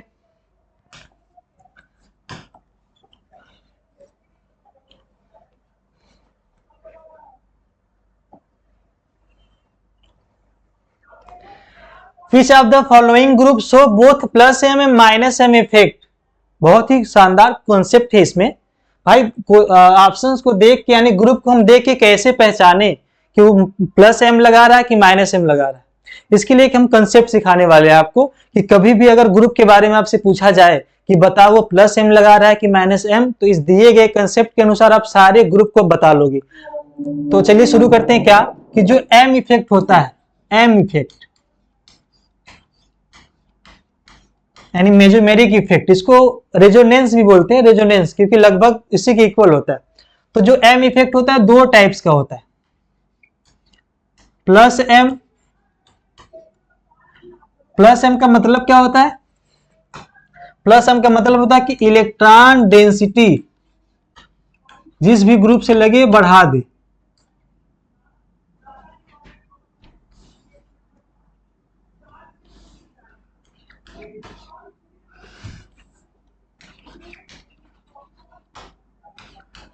जिस भी ग्रुप से लगे उसका बढ़ा दे, क्या इलेक्ट्रॉन डेंसिटी बढ़ा दे। ठीक है, प्लस जो एम होते हैं इफेक्ट वो टू टाइप्स के होते हैं, प्लस एम इफेक्ट होते हैं और माइनस एम इफेक्ट होते हैं। तो प्लस एम का मतलब क्या होता है कि जिस भी ग्रुप से प्लस एम वाले ग्रुप लगते हैं उसके ऊपर इलेक्ट्रॉन डेंसिटी बढ़ा दी। और माइनस एम का मतलब क्या होता है भाई, माइनस एम का मतलब होता है कि वह इलेक्ट्रॉन डेंसिटी को घटा दे, इलेक्ट्रॉन डेंसिटी को घटा दे। लेकिन ये ग्रुप जो घटाने बढ़ाने वाले ग्रुप हैं प्लस एम माइनस एम, बढ़ा सकते हैं घटा सकते हैं, लेकिन ये किसमें, कॉन्जुगेशन में। सिर्फ और सिर्फ कॉन्जुगेशन होना चाहिए तभी बढ़ाएंगे तभी घटाएंगे, अगर कॉन्जुगेशन नहीं है तो ये नहीं बढ़ाएंगे। तो जो बढ़ाने और घटाने वाला प्रक्रिया है इसके लिए कॉन्जुगेशन में होना जरूरी होता है, इन ग्रुप को कॉन्जुगेशन में होना जरूरी है, ये कॉन्जुगेशन में बढ़ाते घटाते हैं। ठीक है, तो एम इफेक्ट टू टाइप्स के, plus M minus M. Plus M electron density बढ़ाने वाला ग्रुप होता है, माइनस एम इलेक्ट्रॉन डेंसिटी घटाने वाला ग्रुप होता है। और किसमें बढ़ाते या घटाते हैं, कॉन्जुगेशन में। ठीक है, तो अब हम बात करते हैं प्लस एम, कैसे पहचानेंगे कि प्लस एम वो ग्रुप है। तो अगले कंसेप्ट की बात करें,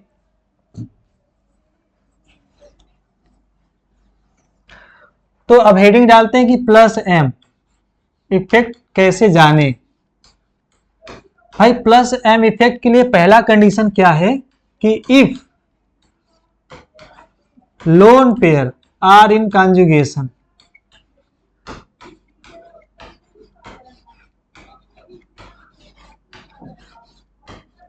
अगर लोन पेयर हमारा कॉन्जुगेशन में है, जैसे मैं एग्जांपल लूं,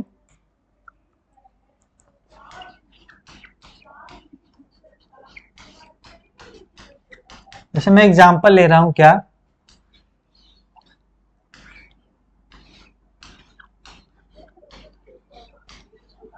ये कंपाउंड दिया है आपको, इसके पास लोन पेयर प्रेजेंट है।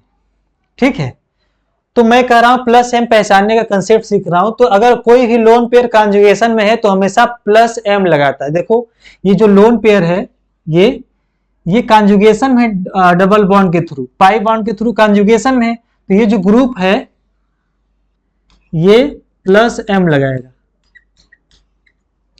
अगर लोन पेयर कॉन्जुगेशन में है तो हमेशा प्लस एम लगाता है। ठीक है, कॉन्जुगेशन में भी है लोन पेयर, इसके पास लोन पेयर है और ये लोन पेयर कॉन्जुगेशन में है पाई बॉन्ड के थ्रू, तो ये ग्रुप प्लस एम लगाएगा, पहला कंसेप्ट। दूसरा, और अगर मैं बात करूं क्या ये बताओ ये कोई प्लस एम ग्रुप लगा रहा है, दूसरा एग्जांपल लेता हूं, ये पहला हो गया, ये दूसरा, जैसे मैं बात करूं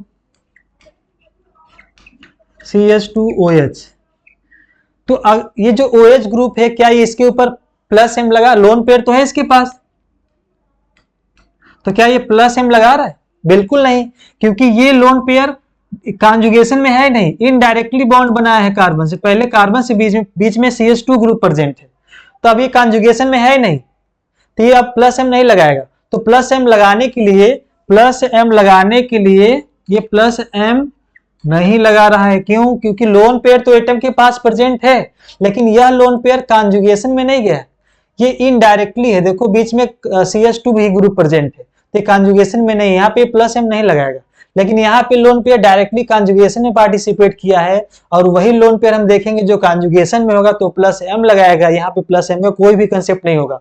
तो पहला क्या कि अगर लोन पेयर कॉन्जुगेशन में है तो प्लस एम लगाएगा। दूसरा कंसेप्ट क्या है देखें,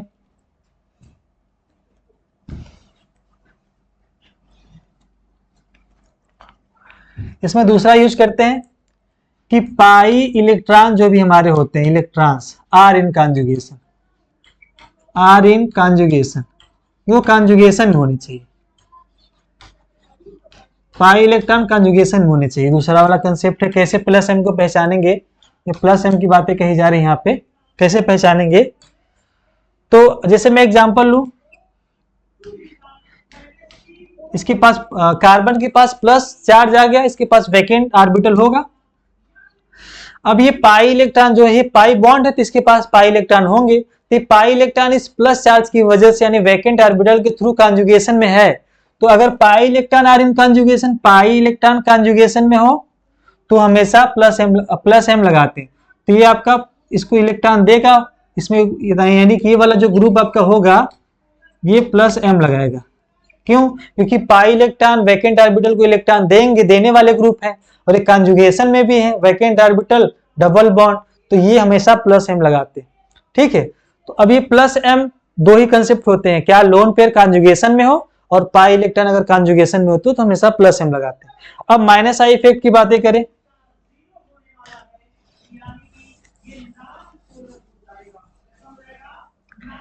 माइनस m की अगर बात करें तो कैसे पहचानेंगे?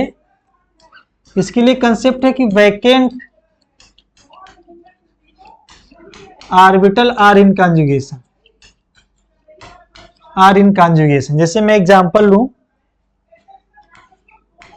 वही वाला example, plus charge vacant orbital, तो वैकेंट ऑर्बिटल जो है कॉन्जुगेशन में है, ये तो प्लस m लगा रहा था क्योंकि पाई इलेक्ट्रॉन कॉन्जुगेशन में, लेकिन अगर ये वैकेंट ऑर्बिटल कॉन्जुगेशन में है तो ये वाला जो ग्रुप होगा, ये वाला ग्रुप, ये माइनस m लगाता है, माइनस m लगाएगा क्योंकि इलेक्ट्रॉन लेने वाला होगा, पाई इलेक्ट्रॉन देने वाला होगा, तो ये हमेशा आपको पता है प्लस m लगाता है। लेकिन ये वैकेंट ऑर्बिटल अगर कॉन्जुगेशन में, दूसरा कंसेप्ट है माइनस m इफेक्ट के लिए, कि अगर वैकेंट ऑर्बिटल कॉन्जुगेशन में है तो माइनस इफेक्ट लगाएगा, इलेक्ट्रॉन लेने वाला ग्रुप होगा।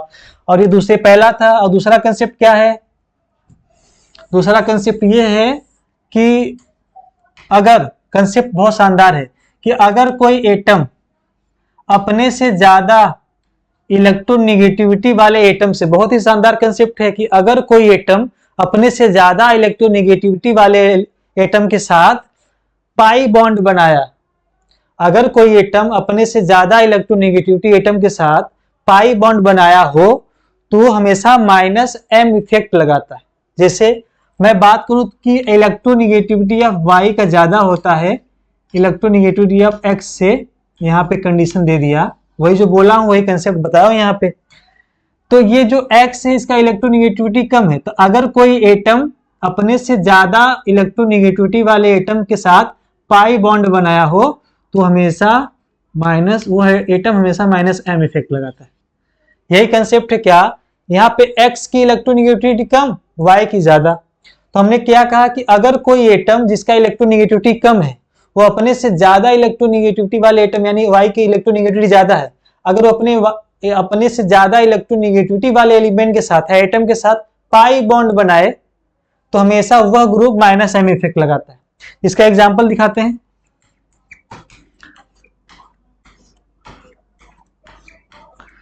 यहाँ पे C डबल बॉन्ड O, यहाँ पे H कर दिया, एल्डिहाइड, बेंज एल्डिहाइड।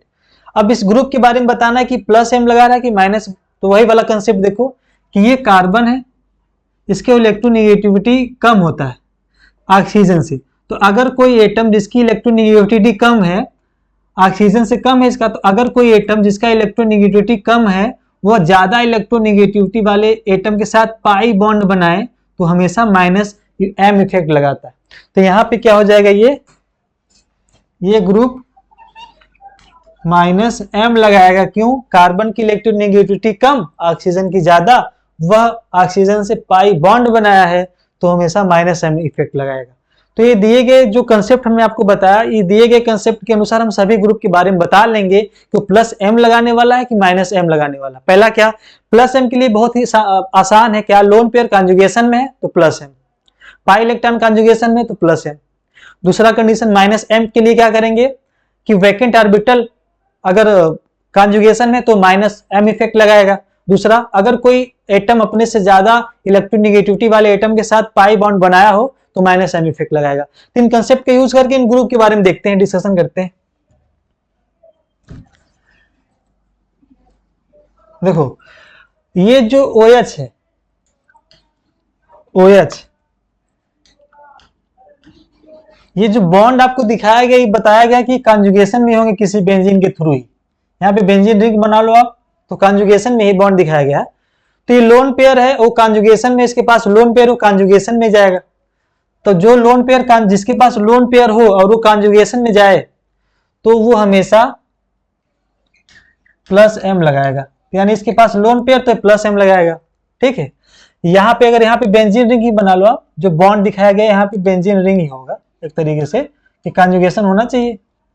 तो यानी कि जो OH वाला ग्रुप है हमारा, इसके पास लोन पेयर है, इसके पास लोन पेयर है, और लोन पेयर कॉन्जुगेशन में भी है बेंजीन रिंग के थ्रू, तो हमेशा प्लस M लगाएगा, अभी आपको सिखाया। दूसरा अगर इसकी बात करें,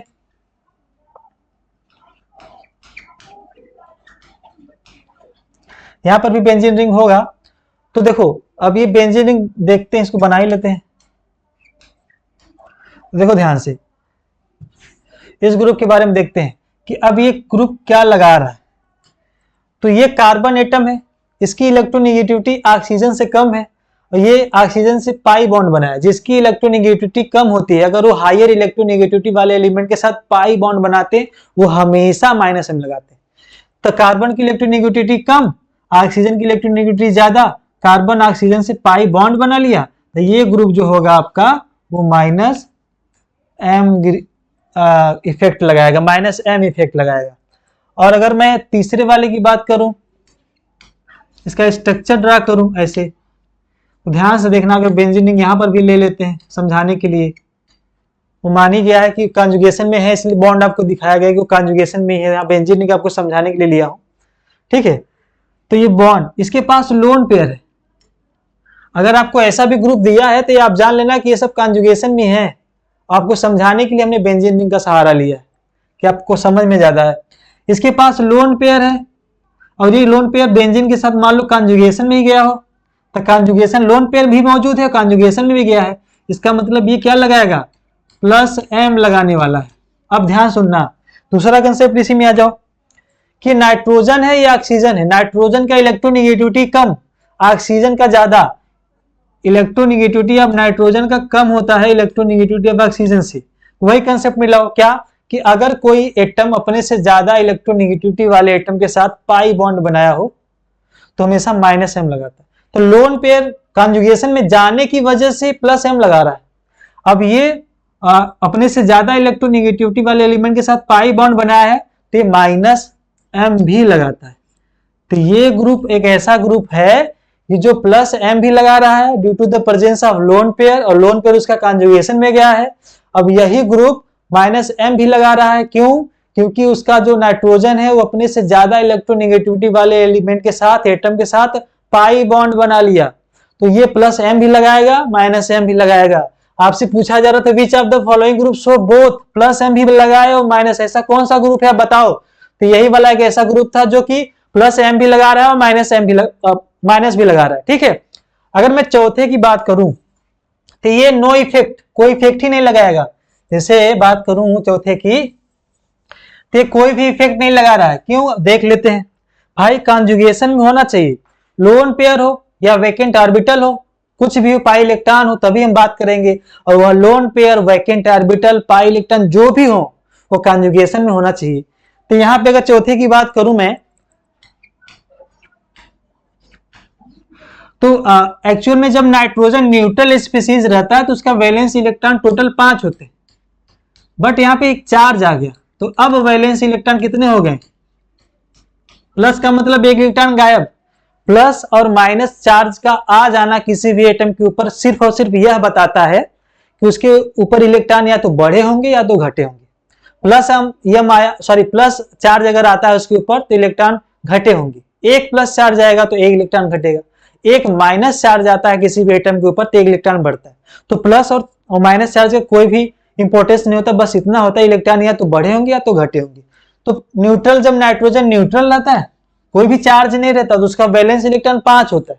यहाँ पे नाइट्रोजन के पास एक प्लस चार्ज आ गया तो वैलेंस इलेक्ट्रॉन 4 हो जाएगा। अब ये वैलेंस इलेक्ट्रॉन टोटल 4 थे, 4 बॉन्ड बना लिया, एक इधर से बॉन्ड बनाया है और 3 हाइड्रोजन के साथ।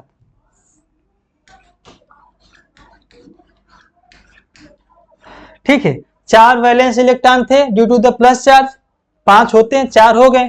तो यहाँ पे कोई लोन पेयर अब नहीं है, 4 वैलेंस इलेक्ट्रॉन थे इसके पास और चारों ने मिल के बॉन्ड बना लिया, तो लोन पेयर की वैल्यू 0 हो गई। जितना वैलेंस इलेक्ट्रॉन था उतना बॉन्ड बना लिया तो लोन पेयर की वैल्यू 0। तो लोन पेयर अब है ही नहीं है, तो प्लस M की तो हम बातें नहीं करेंगे। अब पाई बॉन्ड तो है ही नहीं है क्योंकि सभी के सभी सिंगल बॉन्ड है, तो भी हम बात नहीं करेंगे। और माइनस M के लिए अगर हम बात करें तो माइनस M के लिए कंडीशन क्या है, वैकेंट ऑर्बिटल होना चाहिए। तो यहाँ पे कोई वैकेंट ऑर्बिटल ही नहीं। देखो कैसे, नाइट्रोजन सेकेंड पीरियड का एलिमेंट है, सेकेंड पीरियड का एलिमेंट है। Total number of orbital 4 n square होता है, तो कितना हो गया 4। 4 ऑर्बिटल इसके पास मौजूद है, चारों ऑर्बिटल बॉन्ड बना ली, एक इसमें यूज हो गया, एक इसमें यूज हो गया, एक इसमें, एक इसमें। 4 टोटल नाइट्रोजन के पास वैकेंट ऑर्बिटल, टोटल ऑर्बिटल 4 थे, चारों ने बॉन्ड बना लिया। वैकेंट ऑर्बिटल कोई है ही नहीं है, वैकेंट ऑर्बिटल रहता तो माइनस इफेक्ट की बात करते, माइनस m की बात करते। और दूसरा कंडीशन क्या है कि नाइट्रोजन अपने से ज्यादा इलेक्ट्रोनेगेटिविटी के साथ कोई पाई बॉन्ड बनाया ही नहीं, सिंगल बॉन्ड बनाया, तो लोन पेयर भी नहीं है, वैकेंट ऑर्बिटल भी नहीं है, तो यह NH3 जो हमारा होता है NH3 प्लस, ये कौनो इफेक्ट नहीं लगाता, ये न्यूट्रल रहता है, नो इफेक्ट, न तो प्लस न तो माइनस, कुछ नहीं लगाता। बहुत ही शानदार कंसेप्ट है। इस कंसेप्ट का यूज करके आप किसी भी ग्रुप के बारे में बता सकते हो कि प्लस m लगाने वाला है कि माइनस m। बहुत ही शानदार कंसेप्ट है। एक बार फिर से मैं बता देता हूं, प्लस m के लिए लोन पेयर कॉन्जुगेशन में अगर रहेगा तो लगाएगा, ठीक। पाई इलेक्ट्रॉन्स कॉन्जुगेशन में रहेंगे तो लगाएंगे प्लस m की, दो बातें होगी। अगर माइनस m की बातें करें तो वैकेंट ऑर्बिटल अगर कॉन्जुगेशन में रहेगा तो खींचेगा इलेक्ट्रॉन, खाली है भाई, वैकेंट है तो खींचेगा इलेक्ट्रॉन, तो माइनस m लगाएगा। और अगर आप कोई दूसरा कंसेप्ट क्या है इसमें माइनस m वाले में, कि अगर कोई एटम अपने से ज्यादा इलेक्ट्रोनेगेटिविटी वाले एटम के साथ पाई बॉन्ड बनाया हो, वह हमेशा माइनस m लगाता है। तो इन्हीं कंसेप्ट का हम लोग यूज करके ये दिए गए 4 ऑप्शंस को देखा। पहला सिर्फ प्लस m लगाया, ये माइनस m लगाया, ये दोनों लगाया, प्लस m और माइनस m दोनों लगाया, ये नो इफेक्ट, कोई इफेक्ट नहीं लगाया। तो इसके अनुसार पूछा भी गया था कि कौन ऐसा ग्रुप है जो दोनों लगा रहे, तो third will be the right answer. अगले क्वेश्चन की बात करें,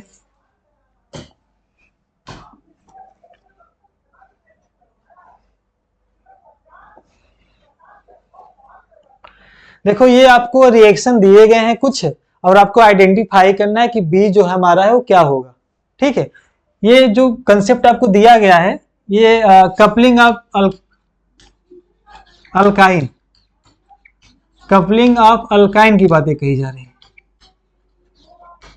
कपलिंग ऑफ अल्काइन का कंसेप्ट इसमें यूज करने वाले हैं। एक होता है इन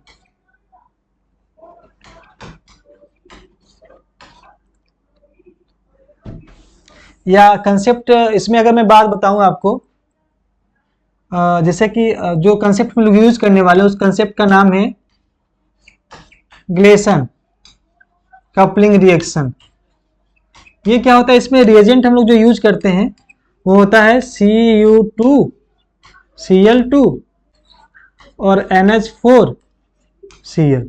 इसका रिएजेंट हम लोग यूज करते हैं, इससे जो मिलने वाला होता है, इससे जो मिलेगा आपको वो विनाइल एसिटिलीन मिलता है। अगर ये ग्लेसन रिएक्शन है, ग्लेसन रिएक्शन, ठीक है, कपलिंग रिएक्शंस होती हैं। इसमें हम लोग रिएजेंट जो यूज करने वाले होते हैं वो Cu2 Cl2 होता है, यानी कि इस रिएजेंट का यूज जब भी करेंगे तो हमको विनाइल एसिटिलीन मिलता है।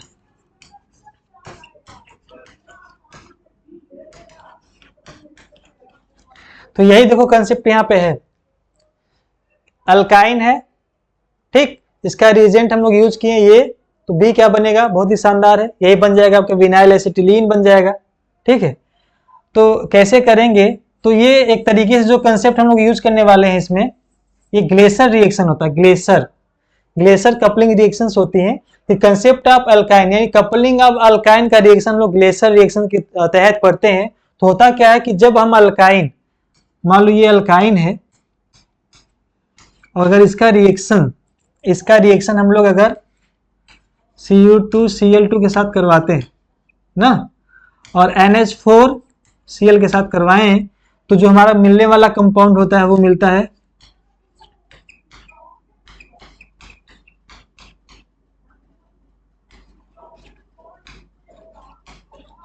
इसको हम लोग बोलते हैं विनाइल एसिटिलीन। ये मिलता है, विनाइल एसिटिलीन हमको मिल जाता है। और विनाइल एसिटिलीन का इसका रिएक्शन मैग्नीशियम होता है, उसके तहत भी होता है। तो डायरेक्टली कभी आपको अगर एक रिएजेंट दे आपको, तो क्या करो कि कभी भी अगर अल्काइन के ऊपर ये रिएजेंट यूज करते हैं, इसको बोलते हैं ग्लेसर कपलिंग रिएक्शन। तो अगर ये होते हैं तो विनाइल एसिटिलीन बनता है, और विलायन एसिटिलीन पे जब, यानी कि इस पे जब हम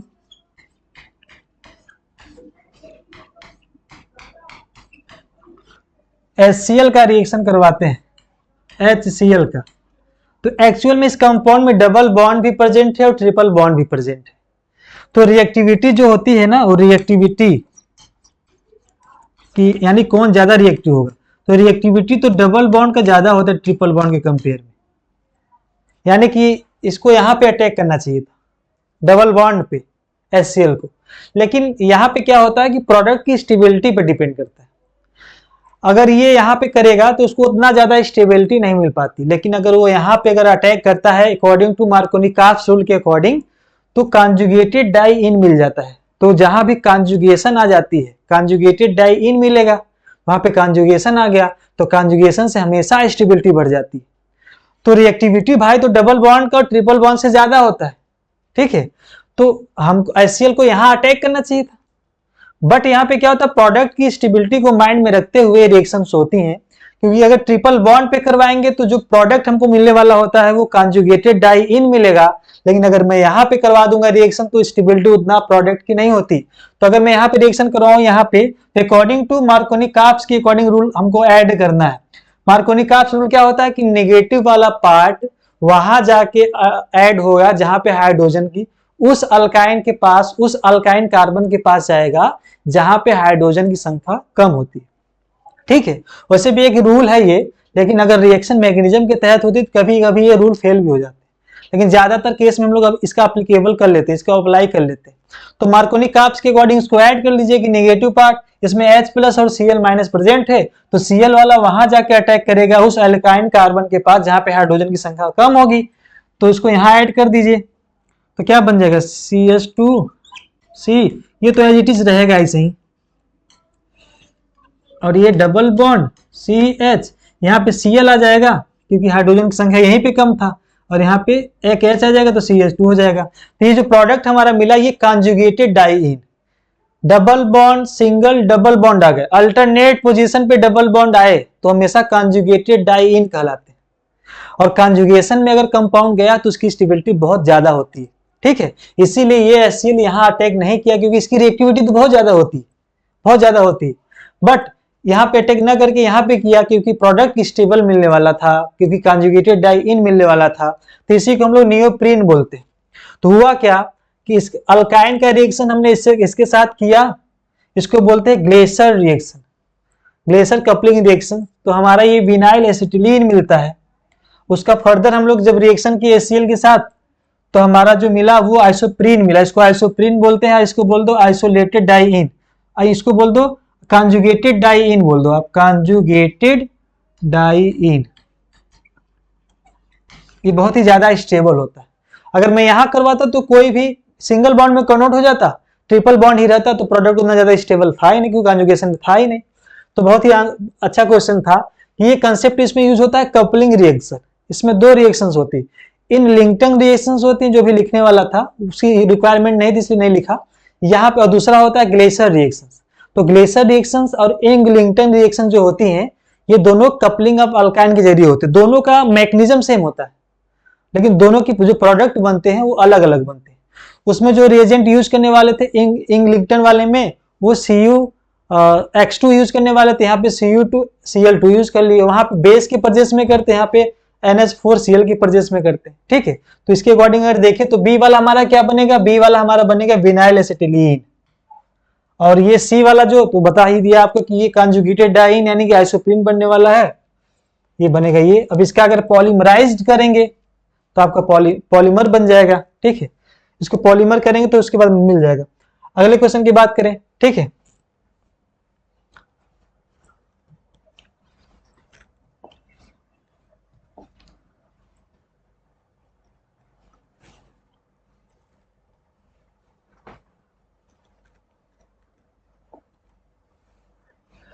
देखो ये द कंपाउंड, इसमें आपको आइसोमर पूछा जा रहा है। आइसोमर जहां भी पूछे तो उसका एक साधारण सा मीनिंग यही है कि भैया सबसे पहले तो उसका तो मॉलिक्यूलर फार्मूला ही सेम होना चाहिए, compound having same molecular formula, ये हम लोग बचपन से पढ़ते चले आए हैं। तो भाई यही जड़ है, किसी भी कंपाउंड को आइसोमर होने के लिए सबसे पहला जड़ तो यही है कि उसका मॉलिक्यूलर फार्मूला सेम होना चाहिए। तब बात अगर डिफरेंट स्ट्रक्चरल फार्मूला होगा, ओरिएंटेशन अलग अलग होगा तो हम आगे बढ़ेंगे। लेकिन दिए गए क्वेश्चन में तो मॉलिक्यूलर फार्मूला मतलब अलग अलग हो गए इनके। देखो क्या है कि अगर यहाँ पे Br यूज कर लिया, यहाँ पे Cl, बाकी तो सेम है, CO यहाँ पे देखो S सब सल्फर ऑक्सीजन सब सेम है, NH3 सब सेम है, Br और Cl चेंज होंगे। इसका मॉलिक्यूलर वेट कुछ अलग होता है, इसका अलग होता है। तो दिए गए क्वेश्चन में जब कभी आपको आइसोमर की बातें कहें तो आप अपने माइंड में हमेशा याद रखना उसका जड़ यही है कि सबसे पहले क्या चेक करना कि क्या दिए गए कंपाउंड का मॉलिक्यूलर फार्मूला सेम है। अगर मॉलिक्यूलर फार्मूला सेम होगा तो अपना जो आप आगे कंसेप्ट यूज करने वाले होते हैं, इसमें जो होते हैं 4 टाइप्स के आइसोमर होते हैं, आयनाइजेशन, हाइड्रेशन और लिंकेज और कोऑर्डिनेशन। ये तब हम यूज करते जब पहले मॉलिक्यूलर फार्मूला ही सेम होता, बट यहाँ पे अलग अलग है तो यहाँ पे हम इसका आइसोमर बता ही नहीं सकते।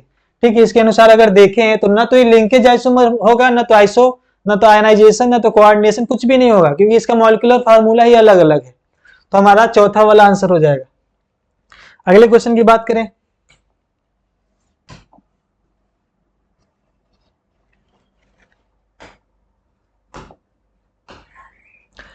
अब ये आपको एसर्शन और रीजन वाले क्वेश्चन दिए गए हैं।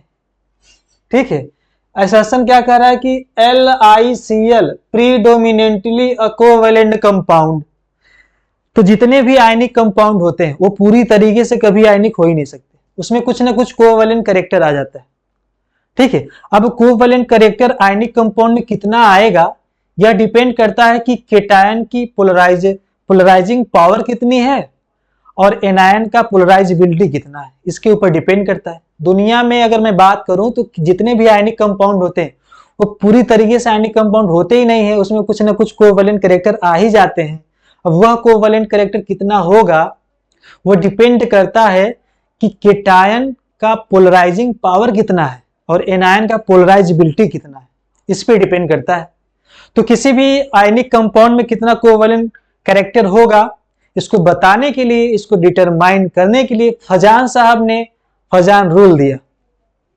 अब फजान रूल क्या होता है कि भाई केटायन का जितना ज्यादा पोलराइजिंग पावर होगा, कंसेप्ट ध्यान सुनना, अकॉर्डिंग टू फजान रूल क्या होता है कि केटायन का पोलराइजिंग पावर जितना ज्यादा होगा और एनायन का पोलराइजेबिलिटी जितना ज्यादा होगा, ठीक, तो उतना ही ज्यादा आयनिक कंपाउंड में कोवेलेंट कैरेक्टर पाया जाता है। यही होता है Fazan rule.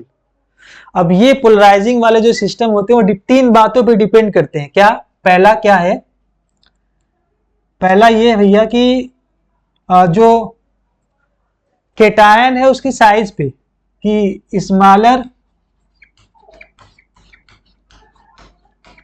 Size of cation, जितना छोटा केटायन होगा, जितना केटायन का साइज जितना छोटा होगा उसकी पोलराइजिंग पावर उतना ही ज्यादा होता है। माइंड में सेट करना, केटायन का साइज जितना छोटा होगा उसका पोलराइजिंग पावर उतना ज्यादा होता है। और दूसरा क्या है कि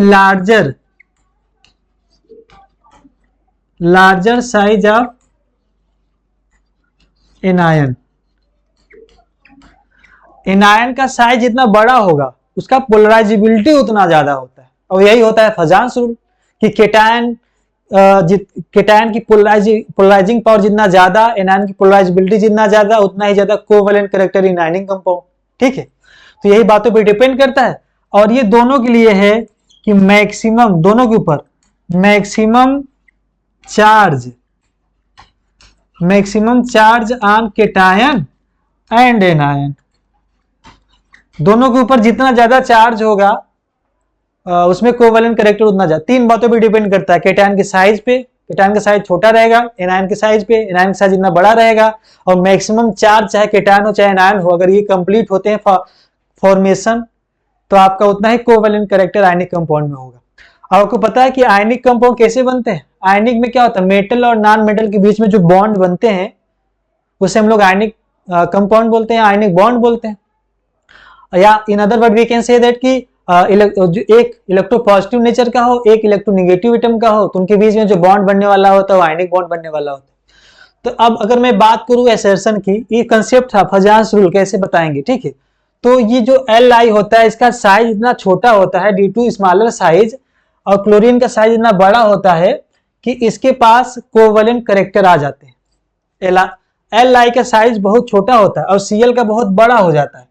साइज केटायन का कम भाई, Li यहाँ पे केटायन है प्लस ये माइनस, तो केटायन का साइज इतना छोटा, Li due to smaller size छोटा होता है और Cl का बहुत बड़ा साइज हो जाता है, तो उसमें कुछ ना कुछ कोवलेंट कैरेक्टर आ ही जाता है, क्योंकि चार्ज तो दोनों पे सेम है, मैग्नीट्यूड प्लस एक है माइनस एक है, तो चार्ज तो सेम है, डिपेंड करेगा साइज पे। तो अब Li जितना छोटा होगा Cl जितना बड़ा होगा, in other word we can say कि केटायन जितना छोटा होगा Ni जितना बड़ा होगा उतना उसमें कोवलेंट कैरेक्टर आएगा। तो इसीलिए ये प्रीडोमिनेंटली कोवलेंट कैरेक्टर भी होता है। तो क्या ये आयनिक कंपाउंड नहीं है? आयनिक कंपाउंड भी है, लेकिन पूरी तरीके से आयनिक कंपाउंड नहीं होता, इसमें कोवलेंट कैरेक्टर भी आ जाता है due to smaller size of lithium and larger size of chlorine, मतलब ये एनायन की बात करें, ठीक है। तो एक कंसेप्ट के अनुसार और भी समझा देते हैं इसको। देखो कैसे समझाएं इसको, आप समझने के लिए तैयार रहो। देखो अगर मैं Li की बात करूं तो इसके पास 2 इलेक्ट्रॉन होंगे और बाहरी वाले कक्षक में 1 इलेक्ट्रॉन, ठीक। और Cl की बात करूं तो 2 इलेक्ट्रॉन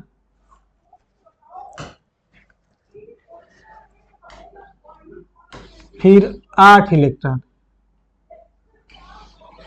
देखना भी समझ में आपको आएगा बड़ा शानदार तरीके से, क्या कैसे ये तो हम लोग ये तो एक तरीके से थ्योरेटिकल स्टडी करते हैं, कैसे समझें कि कोवलेंट कैरेक्टर कैसे आता है। आइए देखते हैं इसको। इसके वैलेंस इलेक्ट्रॉन ये 8 होते हैं इसके ऊपर, तो 1 2 3 4 5 6 7 8, बाहरी वाले कक्षक में 7, वैलेंस इलेक्ट्रॉन 7 होते हैं, 4 5 6 7।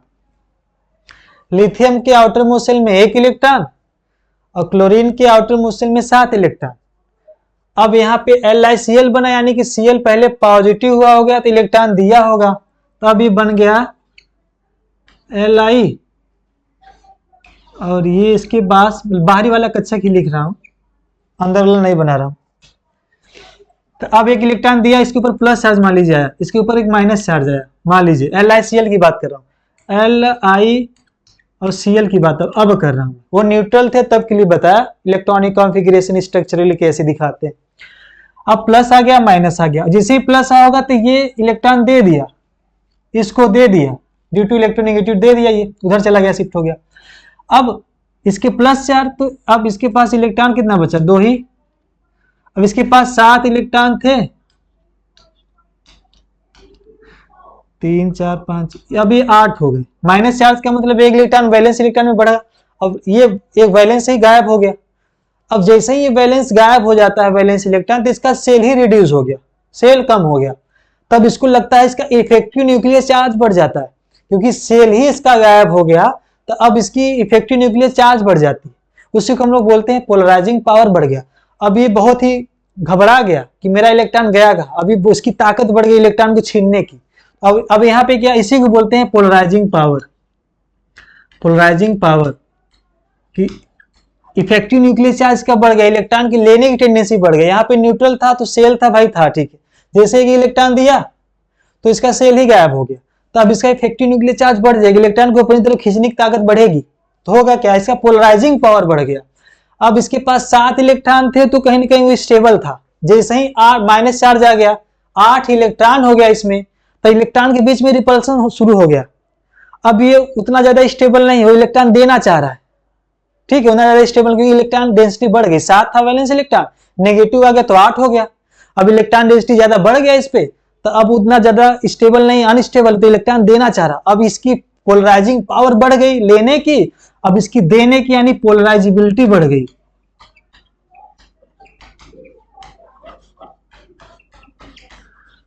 तो केटायन का पोलराइजिंग पावर जितना ज्यादा, एनायन का पोलराइजिबिलिटी जितना ज्यादा, तो उतना ही ज्यादा कोवैलेंट कैरेक्टर इनऑर्गेनिक कंपाउंड। और आपको पता है कि कोवैलेंट, मान लो कोई एक एटम है और ये कोई बी एटम है, हम कब कहेंगे कि प्योर कोवैलेंट कंपाउंड है? जब इन दोनों का इलेक्ट्रॉन ठीक बीच में हो, बॉन्ड के ठीक दोनों एटम के न्यूक्लियस के ठीक बीच में दोनों इलेक्ट्रॉन रहेंगे, टू सेंटर टू इलेक्ट्रॉन जो हैं, दो सेंटर के बीच में दोनों इलेक्ट्रॉन रहेंगे तो प्योरली कोवैलेंट कंपाउंड होंगे। लेकिन यहाँ पे क्या होगा, तो जैसे जैसे इलेक्ट्रॉन ठीक बीच में आता चला जाएगा वो कोवैलेंट कैरेक्टर बढ़ता चले जाएगा, क्योंकि हमको पता है कि जैसे इलेक्ट्रॉन ठीक बीच में आ जाता है दोनों एटम के तो प्योरली कोवैलेंट होता है। तो यहाँ पे इलेक्ट्रॉन तो इसकी तरफ शिफ्ट था, लेकिन due to polarising power of Li और पोलराइजेबिलिटी ऑफ Cl, ये खींचने वाला होता है, ये देने वाला, अब ये इलेक्ट्रॉन यहाँ पे नहीं घूमता, कुछ डिफ्यूज हो जाते हैं, कुछ इलेक्ट्रॉन कुछ यहाँ ऐसे इसके ऑर्बिटल हो जाते हैं, इस तरीके से इसकी तरफ शिफ्ट होने लगता है इलेक्ट्रॉन, यहाँ कुछ शिफ्ट होने लगते हैं, इनके बीच में इधर आने लगते हैं, और जैसे इलेक्ट्रॉन ठीक बीच में आने लगता है तो कोवैलेंट कैरेक्टर धीरे धीरे बढ़ने लगती है, तो ये डिफॉर्म शेप हो जाता है, डिफॉर्म शेप, इसका शेप डिफॉर्म हो जाता है पोलराइजिंग पावर ऑफ Li की वजह से, खींचने की वजह से। अब ये यहाँ पे ऐसे ना घूम के इलेक्ट्रॉन इसकी जो ऑर्बिटल होते हैं कुछ इस तरीके से मूव करने लगते हैं, यानी इलेक्ट्रॉन ठीक है बीच में आ रहा है इन दोनों की, और जैसे जैसे बीच में आने लगेगा तो कोवैलेंट कैरेक्टर आने लगेगा, क्योंकि जैसे बीच में आता है तो कोवैलेंट कैरेक्टर बढ़ने लगता है, जैसे दूर जाएगा बीच से तो आयनिक कैरेक्टर बढ़ेगा, तो इसीलिए कोवैलेंट कैरेक्टर इसमें LiCl में आ जाता है। बहुत सीधी सी बात थी, इसका मतलब ये जो LiCl है प्रीडोमिनेंटली कोवैलेंट कंपाउंड होगा। लेकिन यहाँ पे कंसेप्ट तो पहला वाला तो सही है, लेकिन क्या electronegative difference between Li and Cl too small नहीं होता, बहुत ज्यादा होता है, क्योंकि जो Li होता है वो हाईली इलेक्ट्रोपॉजिटिव इन नेचर होता है, क्योंकि उसके जो बाहरी वाले कक्षक में इलेक्ट्रॉन होते हैं बहुत लूजली बाउंड होते हैं, लो आयनाइजेशन एंथैल्पी में चले जाते हैं बाहर, तो हाईली इलेक्ट्रोपॉजिटिव होता है, और Cl हमारा हाईली इलेक्ट्रोनेगेटिव होता है, तो उनके बीच में जो बॉन्ड जो इलेक्ट्रोनेगेटिव डिफरेंस होता है ना वो स्मॉल नहीं होता, हाई होता है। इसका मतलब ये स्मॉल नहीं लार्ज होता तो सही था, तो इसका मतलब असर्शन सही है, रीजन गलत है, और रीजन इसको समझाने के लिए भी गलत है। यहाँ शब्द जो बोल दिया था तो गलत है ही, इसके जरिए समझाने का तरीका भी इसका गलत है, तो रीजन गलत हो गया और हमारा असर्शन सही। तो A is correct, R is incorrect, second वाला आंसर। अगले क्वेश्चन की बात करें,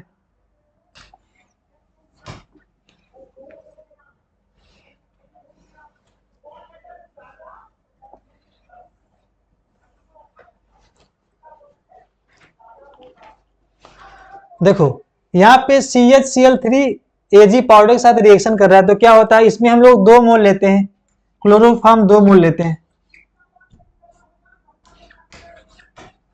इसका 2 मोल लिए, और Ag का 6 मोल लेते हैं हम लोग, 6 मोल, ठीक है।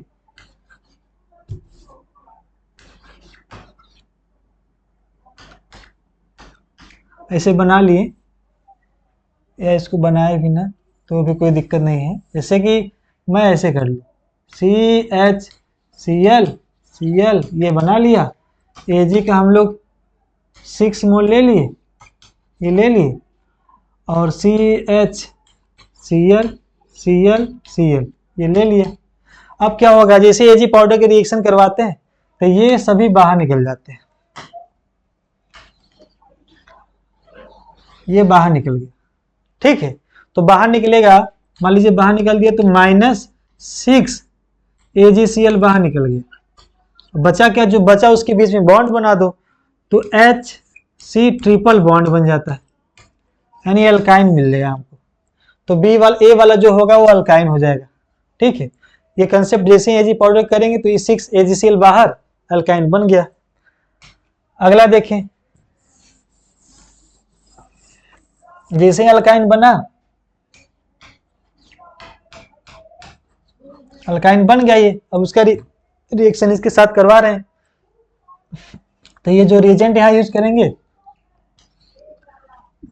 ये हाइड्रेशन ऑफ अल्काइन, ये जो ग्रुप लगा रहे हैं हाइड्रेशन ऑफ अल्काइन मतलब वाटर को देंगे, जब वाटर को देंगे ये तो क्या बनेंगे भाई, ये CH लगा दो कि यहाँ वाटर में क्या होता है H2O H प्लस, यहाँ डबल बॉन्ड को तोड़, ट्रिपल बॉन्ड में एक पाई बॉन्ड टूटेगा, ब्रेक हो जाएगा, एक H यहाँ लगा दो और एक OH यहाँ लगाओ आप, तो ये क्या होता है हाइड्रेशन ऑफ अल्काइन। ये जो ग्रुप होते हैं इसको हम लोग बोलते हैं हाइड्रेशन ऑफ अल्काइन, यहाँ पे अल्काइन पे हाइड्रेशन करते हैं, हाइड्रेशन ऑफ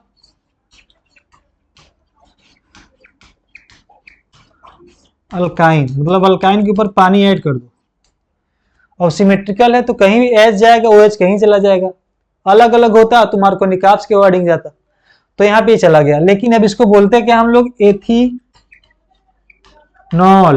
ये नॉल बोलेंगे। तो यहाँ पे देखो इनॉल बन गया, यहाँ पे इनॉल, तो ये बहुत ही अनस्टेबल होता है, इनॉल फॉर्म बन गया तो ये बहुत अनस्टेबल होगा, तो ये टाटोमर शो करेगा। यहाँ पे टाटोमर शो करने वाला है, तो इसका टाटोमर करेंगे हम लोग, टाटोमेरिज्म, टाटोमर शो कर, ड्यू टू टाटोमेरिज्म क्या होगा, ये जो H है ये इसके पास आएगा और डबल बॉन्ड यहाँ चला जाएगा, टाटोमेरिज्म होता है। तो क्या हो जाएगा CH2, इसके पास H आ गया, ये बना ही था, अब ये डबल बॉन्ड वहां चला जाएगा,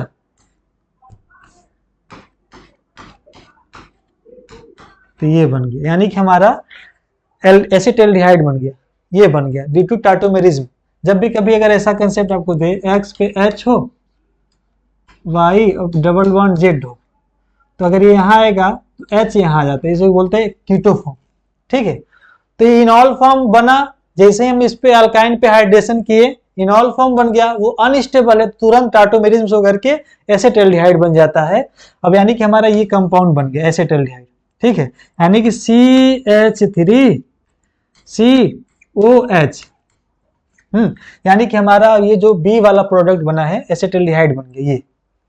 अब इसी के बारे में पूछा जा रहा है कि बताओ क्या आइडोफॉर्म टेस्ट देगा, कि प्रिसिपिटेट टॉलेंस रिएजेंट के साथ देगा, कि blue colour with neutral FeCl3 के साथ देगा। तो कंसेप्ट सीखते हैं क्या क्या होता है भाई। लेकिन पता चल गया कि B हमारा एसिटाल्डिहाइड बन गया, इसी के बारे में सब पूछा जा रहा है।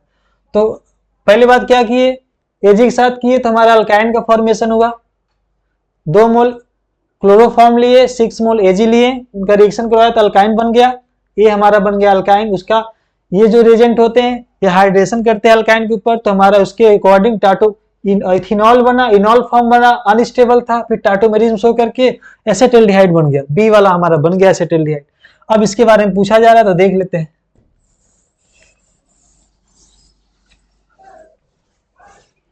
देखो एक आइडोफॉर्म के लिए हमेशा माइंड में याद रखना, आइडोफॉर्म के लिए क्या, आइडोफॉर्म वही देंगे जिसके पास इस तरीके का ग्रुप प्रेजेंट हो, C डबल बॉन्ड X, इस तरीके ग्रुप प्रेजेंट हो, या CH3COHX। ठीक है, जहां X हमारे क्या क्या हो सकते हैं, वेयर X हमारे हाइड्रोजन हो सकते हैं, एल्किल ग्रुप हो सकते हैं, साइक्लो एल्किल हो सकता है, और एरिल हो सकता है, यानी एरिल मतलब फिनॉल,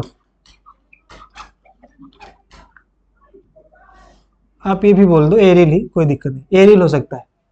इस तरीके ग्रुप X हमारे हो सकते हैं, अगर ऐसा कंडीशन आया तो आइडोफॉर्म टेस्ट देंगे। ठीक है, X हमारे हो सकते हैं, X कभी क्लोरीन नाइट्रोजन हाईली इलेक्ट्रोनेगेटिव वाले एलिमेंट नहीं होंगे, hydrogen alkyl group, cyclo alkyl, aryl, अगर इस तरीके होंगे तो आइडोफॉर्म टेस्ट देंगे। तो हमारा जो B बना था एसिटाल्डिहाइड, देखो आपको आपके पास ये वाला ग्रुप तो प्रेजेंट है ही, बिल्कुल प्रेजेंट है इसके पास। यहाँ पे X की जगह क्या है, हाइड्रोजन, X की जगह क्या आ गया, हाइड्रोजन, हाइड्रोजन होना चाहिए जहां X हाइड्रोजन R साइक्लोएल्किल एरिल हो, तो आइडोफॉर्म टेस्ट देगा।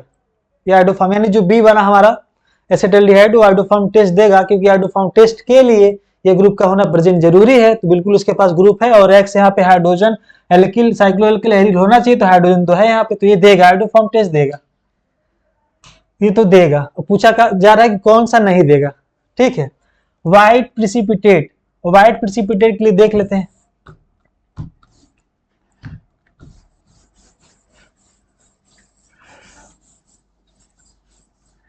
देखो व्हाइट प्रिसिपिटेट के लिए क्या करेंगे कि हमारा टॉलेंस के साथ, चाहे वो टॉलेंस रीजन के साथ टेस्ट देता है, चाहे वो एलिफेटिक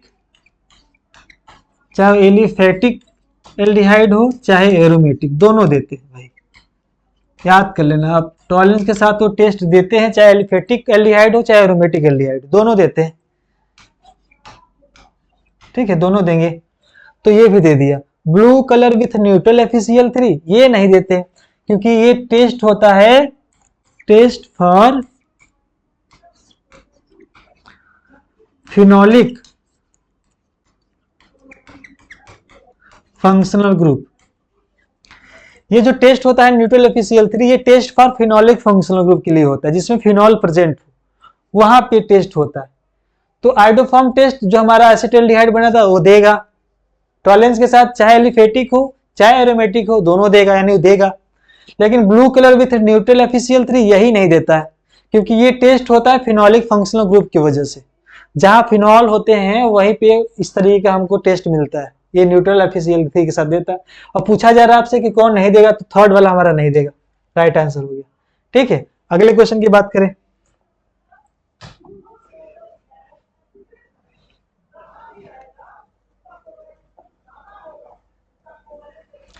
एक्चुअल में जो आपको रिएक्शन दिया हुआ है ये हाइड्रोबोरेशन ऑक्सीडेशन है, या हाइड्रोलिसिस आपको दिया हुआ है। ठीक है, एनसीईआरटी में दिया भी है ये हाइड्रोबोरेशन ऑक्सीडेशन या हाइड्रोलिसिस। ये एंटी मार्कोनिक के जरिए होता है, एंटी मार्कोनिक के जरिए होता है, ये मार्कोनिक के जरिए होता है। ठीक है, तो एंटी मार्कोनिक के अकॉर्डिंग देखेंगे तो जहां पे कार्बन, जिस कार्बन के पास हाइड्रोजन कम वहां पे H चला जाएगा, और OH वहां जाएगा जहां पे हाइड्रोजन ज्यादा है। तो उसके अनुसार देखें तो हमारा बी वाला जो पार्ट बनेगा, बी वाला ये बन जाएगा, जहां यहाँ पे OH इस तरीके, सॉरी बी वाला जो पार्ट होगा आपका ये वाला बन जाएगा, ये बी वाला पार्ट हो गया। ये हाइड्रोबोरेशन ऑक्सीडेशन एंटी मार्कोनिक के अकॉर्डिंग पानी को ऐड करेगा, तो OH वहां जाएगा जहां हाइड्रोजन ज्यादा है, वहां चला गया, और H वहां जाएगा जहां हाइड्रोजन कम है, तो यहाँ पे H जाएगा, यहाँ पे H, यहाँ पे H, यहाँ पे OH, और single bond double bond single में कन्वर्ट हो जाएगा, तो बी हमारा ये बन जाएगा। ये भी पानी ऐड करेगा हाइड्रोलिसिस, लेकिन ये मार्कोनिक के अकॉर्डिंग, ये एंटी मार्कोनिक ये मार्कोनिक रूल के अकॉर्डिंग। अब इसमें OH वहां जाएगा जहां हाइड्रोजन संख्या कम है, तो कहाँ जाएगा, यहाँ पे हाइड्रोजन संख्या कम है तो यहाँ पे चला जाएगा, और उसमें हाइड्रोजन कहाँ जाएगा, यहाँ चला जाएगा, यानी fourth will be the right answer. कुछ नहीं था इसमें, ये हाइड्रोबोरेशन ऑक्सीडेशन जो कि एंटी मार्कोनिक के अकॉर्डिंग ऐड होगा वाटर, या हाइड्रोलिसिस जो कि मार्कोनिक के अकॉर्डिंग ऐड करेंगे, तो चौथा वाला हमारा आंसर हो जाएगा। अगले क्वेश्चन की बात करें।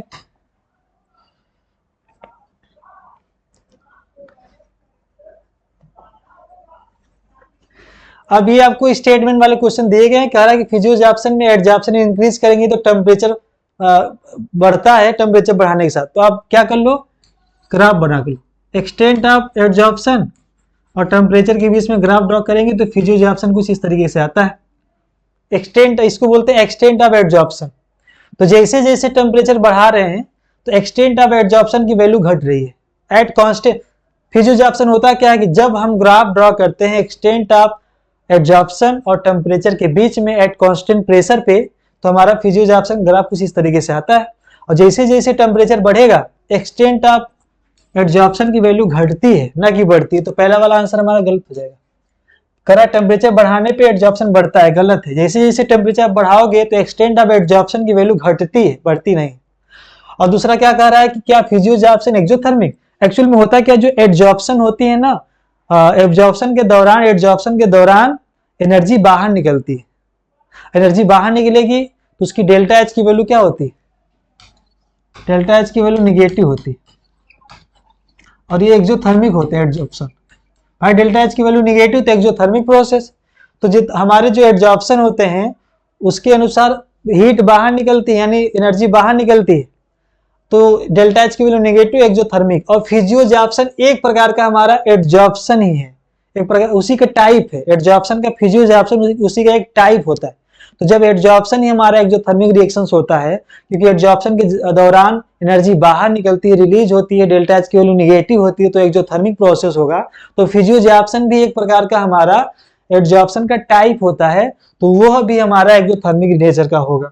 तो सेकेंड वाला हमारा राइट हो जाएगा, ये गलत। तो ऑप्शन कौन सा हो जाएगा, statement first incorrect, statement third will be the right answer.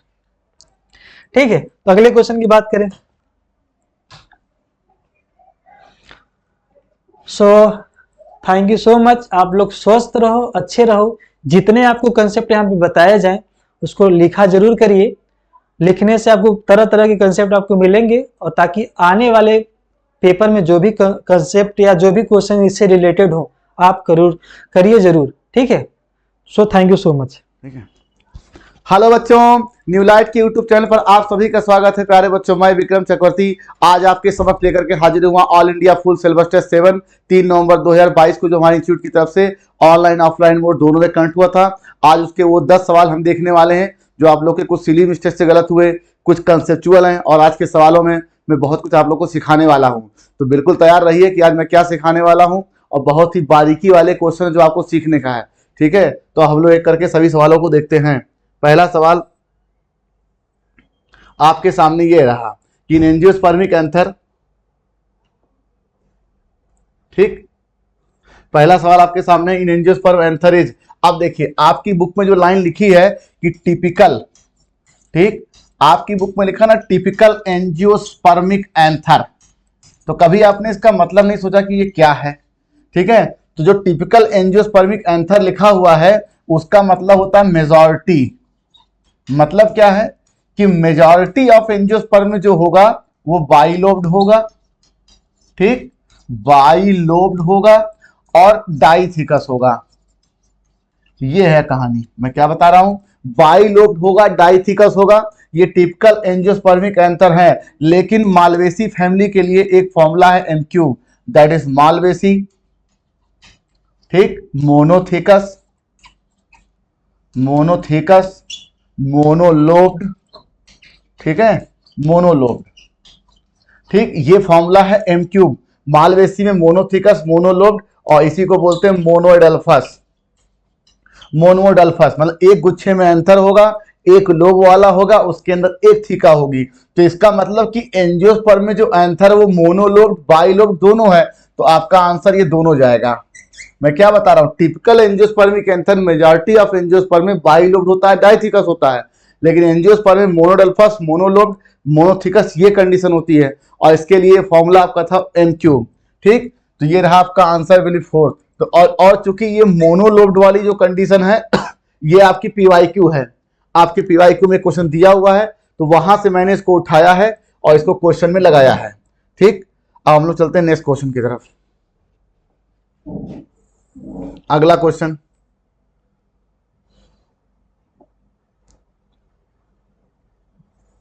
अगला क्वेश्चन आपके सामने है कि which of the following statement is incorrect. Equational division usually restricted to the diploid cell. अब ये इक्वेशनल डिवीजन क्या है सर जी, यही है माइटोसिस। पहली बात ये माइटोसिस है, और यूजुअली का मतलब होता है मेजॉरिटी, मतलब मेजॉरिटी में ज्यादातर आपके डिप्लॉयड सेल में ही होती है इक्वेशनल डिवीजन। लेकिन आपको पता है कि प्लांट में गैमीट बनाने के लिए माइटोसिस रिक्वायर्ड है। आपने पढ़ा होगा एंजियोस्पर्म में, जब आप sexual reproduction in flowering plant पढ़ते हैं तो वहां बताते हैं कि जेनरेटिव सेल में माइटोसिस होती है तो 2 मेल गैमीट बनते हैं। तो जेनरेटिव सेल खुद एक हैप्लॉइड सेल होती है, और आपको पता है कि 3 माइटोटिक 1 मियोटिक से एम्ब्रियो सैक बनता है। इसका मतलब जो आपके एम्ब्रियो सैक में एग आता है या एग का निर्माण होता है उसमें माइटोसिस और मियोसिस दोनों के द्वारा होती है, इसलिए वहां पर माइटोसिस। तो प्लांट में गैमीट बनाने के लिए माइटोसिस जरूरी है। और देखिए एनिमल का एक केस देखिए, एनिमल में एक केस है आपका हनी बी, ठीक है, हनी बी। तो हनी बी में क्या होता है कि जो फीमेल गैमेट होती है, फीमेल गैमेट, तो ये फीमेल गैमेट हैप्लॉइड होती है और इसमें माइटोसिस होती है, ठीक है, माइटोसिस, जिससे आपका ड्रोन बनता है। ठीक, तो हनी बी में फीमेल गैमेट होती है, उससे माइटोसिस होता है, ड्रोन होता है, और ये फीमेल गैमेट तो हैप्लॉइड है सर जी। ठीक, ये हैप्लॉइड है। इसका मतलब कि केवल यूजुअली क्यों लिखा है डिप्लॉयड सेल, क्योंकि हैप्लॉइड में भी होता है। अब ये तो सेंटेंस हमारा सही है। अब लिखा all social insect haploid cell divide by mitosis, नहीं, केवल हनी बी या 1 और 2 इंसेक्ट और भी हैं जिनमें गैमीट में हैप्लॉइड सेल में माइटोसिस होती है। तो ये ऑल गलत है, यहां सम होना चाहिए था। ठीक, तो ये तो हमारा सही हो गया। तीसरा देखिए, very significant contribution of mitosis cell repair. आपको पता है, ठीक है, ठीक है, आपको ये मालूम है कि सपोज दैट मान लीजिए ये ढेर सारी सेल है। ठीक, ये सेंटेंस में कह रहे हैं कि सेल डैमेज हो जाए, तो जो चीज डैमेज होती है उसको बनाना जरूरी है। तो अगर सेल डैमेज हुई है तो सेल का बनाना जरूरी है, और सेल का बनना ही हम बोलते हैं सेल डिवीजन या माइटोसिस। का मतलब कि जहां कहीं भी डैमेज होगा सेल का, वहां रिपेयर करने के लिए माइटोसिस की जरूरत है। 1 से 2, 2 से 4, 4 से 8, 8 से 16। ठीक है, तो ये तो सही है, हमसे पूछा गया था इनकरेक्ट, तो ये सेकंड वाला सेंटेंस गड़बड़ है, this answer will be second. ठीक,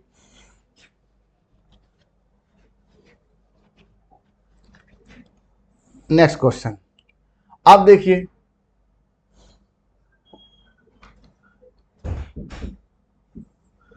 लिखा है कि RNA genetic material in which virus. देखिए, आप बहुत से बच्चे इसमें कंफ्यूज हुए थे, क्यों बैक्टीरियोफेज। नॉर्मली जो बैक्टीरियोफेज आपकी बुक में दिया है, बैक्टीरियोफेज, उसमें डबल स्टैंडर्ड डीएनए की बात कही गई है।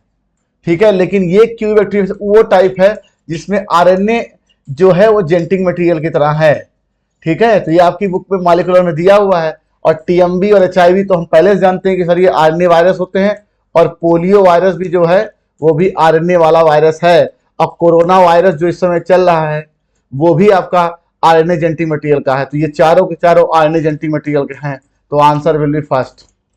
ठीक, तो ये आपका क्यू बैक्टीरियोफेज आपकी मॉलिक्यूलर के चैप्टर में दिया हुआ है। नॉर्मली जो हम बात करते हैं बैक्टीरियोफेज की, वो डॉक्टर डीएनए की बात करते हैं, तो ये चारों के चारों जेनेटिक मटेरियल वाले होते हैं।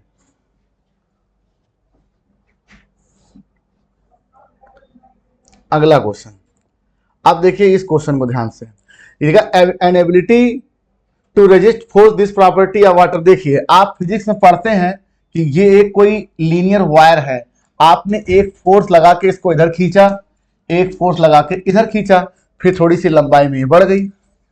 ठीक, फिर आपने फोर्स लगाया तो ये इधर लगाया तो फिर ये खींच गई। अब ये और खींची मान लीजिए फोर्स लगाने से, अब क्या होगा, एक समय के बाद आप देखोगे कि ये टूटने वाली होती है, मतलब अभी टूटी नहीं है। फिर आप देखोगे कि ये बीच से टूट जाती है, आप किसी वायर को खींचो तो कहते हैं कि ये जो पुलिंग फोर्स आप लगा रहे हो, जब तक ये सह रही थी यहां तक, तो ये जो इसकी पुलिंग फोर्स को रेस्ट करने की प्रॉपर्टी होती है मेटल की, यही होती है टेंसाइल स्ट्रेंथ। मैं क्या बता रहा हूं, जो पुलिंग फोर्स लगा के किसी चीज को हम पुल करते हैं, खींचते हैं, और लीनियरली वो बढ़ती है, तो यहां तक जब तक उसने इस पुलिंग फोर्स को रेस्ट किया है, यही है टेंसाइल स्ट्रेंथ। और हमें पता है कि पानी जाइलम वेसल्स में पानी पुलिंग फोर्स से ऊपर चढ़ता है, तो पानी पर भी ये प्रॉपर्टी लगती है कि कहीं ये वाटर कॉलम टूट ना जाए। तो पुलिंग फोर्स को रेस्ट करने के लिए पानी में भी ये प्रॉपर्टी होती है, दैट इज टेंसाइल स्ट्रेंथ। मैं क्या बता रहा हूं, टेंसाइल स्ट्रेंथ जो है इस मेटल की प्रॉपर्टी है कि वो पुलिंग फोर्स का रेस्ट करे जिससे वो टूटे ना। तो उसी तरह से वाटर कॉलम में जब पानी चढ़ता है तो पुलिंग फोर्स ऊपर लगता है, ट्रांसलेशनल पुल, तो ये वाटर कॉलम ब्रेक ना हो, इसलिए इसके अंदर भी भगवान ने प्रॉपर्टी दी है टेंसाइल स्ट्रेंथ की। तो ये चीज हो गया आंसर सेकंड। और कैपिलैरिटी का मतलब होता है, ठीक है, कैपिलैरिटी का मतलब होता है कोई थिन ट्यूब हो, उसमें कोई लिक्विड फ्लो करने की टेंडेंसी, कैपिलैरिटी। और सरफेस टेंशन तो आप फिजिक्स में पढ़ते ही हैं कि लिक्विड की वो प्रॉपर्टी जिससे वो मिनिमम सरफेस एरिया एक्वायर करने की टेंडेंसी हो, दैट इज स्फीयर बनाने की। इसीलिए आप देखते हो वाटर के ड्रॉपलेट्स बनते हैं, वो सरफेस टेंशन की प्रॉपर्टी होती है। और एडेशन तो आपको पता है कि जब किसी दो सिमिलर मॉलिक्यूल या सिमिलर एटम के बीच या मॉलिक्यूलर के बीच अटैचमेंट हो या फोर्स लगे तो वो कोहेशन है, डिफरेंट मॉलिक्यूल के बीच लगे तो एडेशन है। जैसे मैं अपने डस्टर से अपने चाक को मिटका लेता हूं तो उसे बोलते हैं एडेशन फोर्स। ऐसे आपने मॉर्फोलॉजी ऑफ फ्लावरिंग प्लांट में पढ़ा होगा, एडेशन, कोहेशन, कोरोला का एंड्रोसियम से जुड़ना एडेशन है, और आपस में एंड्रोसियम जुड़ जाए तो, या गाइनोसियम आपस में जुड़ जाए, कार्पेल वगैरह, तो उसको कोहेशन बोलते हैं। ठीक है, तो एडेशन डिफरेंट मॉलिक्यूल के बीच अटैचमेंट या फोर्स लगना, एडेशन है। सरफेस टेंशन जो होता है मिनिमम सरफेस एरिया एक्वायर करने की प्रॉपर्टी होती है सरफेस टेंशन, और किसी थिन ट्यूब में लिक्विड फ्लो करने की कैपिलैरिटी। ठीक है, तो आंसर विल बी सेकंड।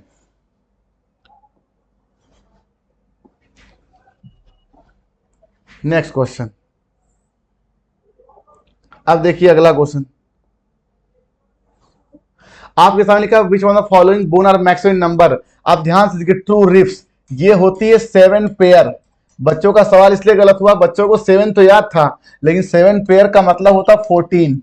ठीक, और सर्वाइकल वर्टिब्रिस होती है 7, लंबर होती है 5, और थोरेसिक होती है 12। तो हमें इतनी गिनती तो आती है कि सबसे बड़ी संख्या इन चारों में 14 है, that is answer will B first. ठीक, सबसे बड़ी संख्या इसमें फर्स्ट है, 7 पेयर होता है ना कि 7 होता है, 7 दूनी 14 इसका हो गया, सर्वाइकल 7, लंबर 5 और थोरेसिक 12, सबसे बड़ी संख्या 14, इसलिए आंसर विल बी फर्स्ट। आगे बढ़ते हैं, नेक्स्ट क्वेश्चन।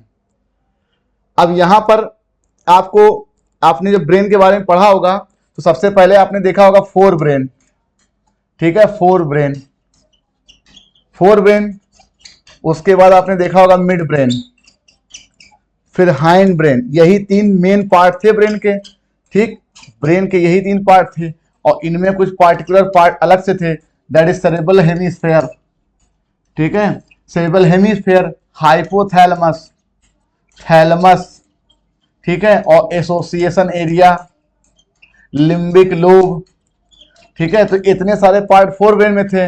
मिड ब्रेन में कार्पोरा कॉर्टिस जेमाइना, सेरेब्रल एक्विडक्ट, और हाइंड ब्रेन में पोन्स वावलाई, मेडुला ऑब्लोंगेटा, ठीक है, और सेरिबेलम, ये 3 पार्ट हाइंड ब्रेन में होते हैं। तो इन्हीं पार्ट्स के अकॉर्डिंग आपकी मैचिंग है। तो हाइपोथैलेमस 4 ब्रेन से मैच कर रहा है, एसोसिएशन एरिया भी मैच कर रहा है, हिप्पोकैम्पस ये भी ठीक है, और कार्पोरा कॉर्टिस जेमिना मिड ब्रेन से। सर जी ये एसोसिएशन एरिया क्या है? ब्रेन में आपके 4 ब्रेन में कुछ ऐसे एरिया होते हैं जहां पर आप देख के ये क्लियरली डिफरेंशिएट नहीं कर सकते, मतलब कि वो सेंसरी है कि मोटर है, क्योंकि आपको पता है कि न्यूरॉन 2 प्रकार के होते हैं, सेंसरी और मोटर। तो सेंसरी और मोटर में ऐसे न्यूरॉन्स होते हैं जिनमें प्रॉपर्ली क्लियर नहीं होता है, तो वो होता है एसोसिएशन एरिया। तो ये चारों के चारों मैचिंग बिल्कुल सही है, आंसर विल बी सेकेंड। अगला क्वेश्चन, आप देखिए ये क्वेश्चन बच्चों का इसलिए गलत हुआ क्योंकि बच्चों को बहुत ही ये, हालांकि ये तो पीवाईक्यू है तो आपको आंसर बहुत लोगों को याद भी रहता है, इसका आंसर जो है 3rd, लेकिन ध्यान से देखिए मैं ये क्या चीज है। बहुत से बच्चों को ये नहीं पता है कि ये सर जैसे ये रेप्लिकेशन फोर्क है, ठीक, अभी ये इतना खुला है, उसके बाद ये रेप्लिकेशन फोर्क इतना खुल जाएगा, तो बच्चों को ये लगता है कि रेप्लिकेशन फोर्क नीचे की तरफ खुल रहा है, लेकिन ऐसा नहीं है। जो चीज बंधी होती है वो खुलती है, तो ये जो रेप्लिकेशन फोर्क खुल रहा है ये ऊपर की तरफ खुल रहा है, जो खुल रहा है दैट इज ये जो खुल रहा है, ठीक है, ये ऊपर की तरफ खुल रहा है रेप्लिकेशन फोर्क। तो जो चीज इसके पास जाएगी वो टुवर्ड्स जाएगी, जैसे मान लीजिए ये लीडिंग स्ट्रैंड मान लीजिए, ठीक है, 5-3, और ओका जाकी फ्रेगमेंट ऐसे ऐसे बनता है, ठीक। तो क्वेश्चन में पूछा गया कि रेप्लिकेशन के दौरान जो ओका जाकी फ्रेगमेंट होते हैं वो लंबाई में क्या बढ़ाते हैं, तो लंबाई में ये इधर बढ़ता है, तो रेप्लिकेशन फोर्क इधर खुल रहा है, इसका मतलब ये अवे जा रहा है, तो lagging strand away from replication fork. इस क्वेश्चन में सिर्फ आपको यही जानना था कि रेप्लिकेशन फोर्क किस तरफ खुल रहा है। बहुत से बच्चों को लगता है सर खुल तो नीचे रहा, नहीं, खुल ऊपर की तरफ रहा है, क्योंकि बंधा तो ऊपर है ना, ये चीज इतना पोर्शन पहले से खुला हुआ है, तो जो चीज बंद होती है वो खुलती है, जो पहले से खुली हो थोड़ी ना खुलती है। तो ये इतना बंद है, अब ये और खुलेगा, तो जो होता है लैगिंग स्ट्रैंड वो इस तरफ जाता है और लीडिंग ऐसे जाता है। तो कह रहे हैं कि ओका जाकी फ्रेगमेंट के लिए क्वेश्चन था, तो lagging strand away from the replication fork, लेकिन अगर लीडिंग स्ट्रैंड की बात करेंगे तो ये टुवर्ड्स रेप्लिकेशन फोर्क जा रहा है। तो आपको इस क्वेश्चन में सिर्फ इतना ही जानना था कि भाई ये खुल किधर रहा है, तो खुल ऊपर की तरफ रहा इस तरह से, इस lagging strand away from replication fork, ये इसका सही आंसर है।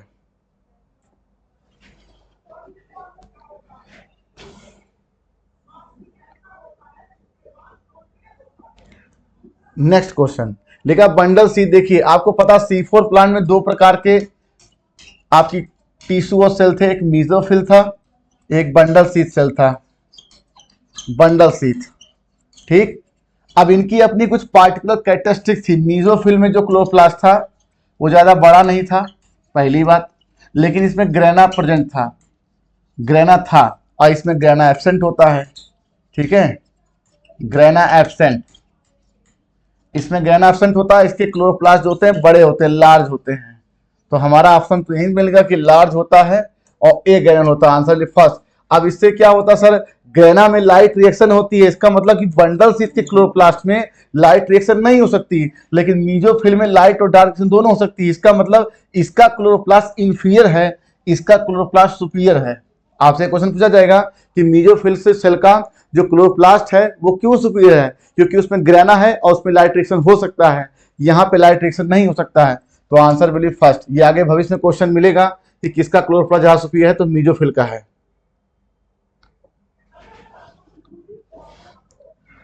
अगला क्वेश्चन,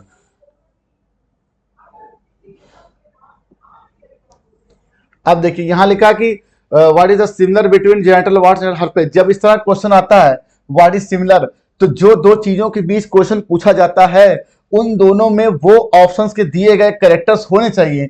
जेनिटल वार्ड्स और हर्पेज ये दोनों के दोनों सेक्सुअली ट्रांसमिटेड इन्फेक्शन है, पहली बात। और इसी को आप वेनेरियल डिजीज बोलते हो, इसी को आप रिप्रोडक्टिव ट्रैक्ट इन्फेक्शन भी बोलते हो।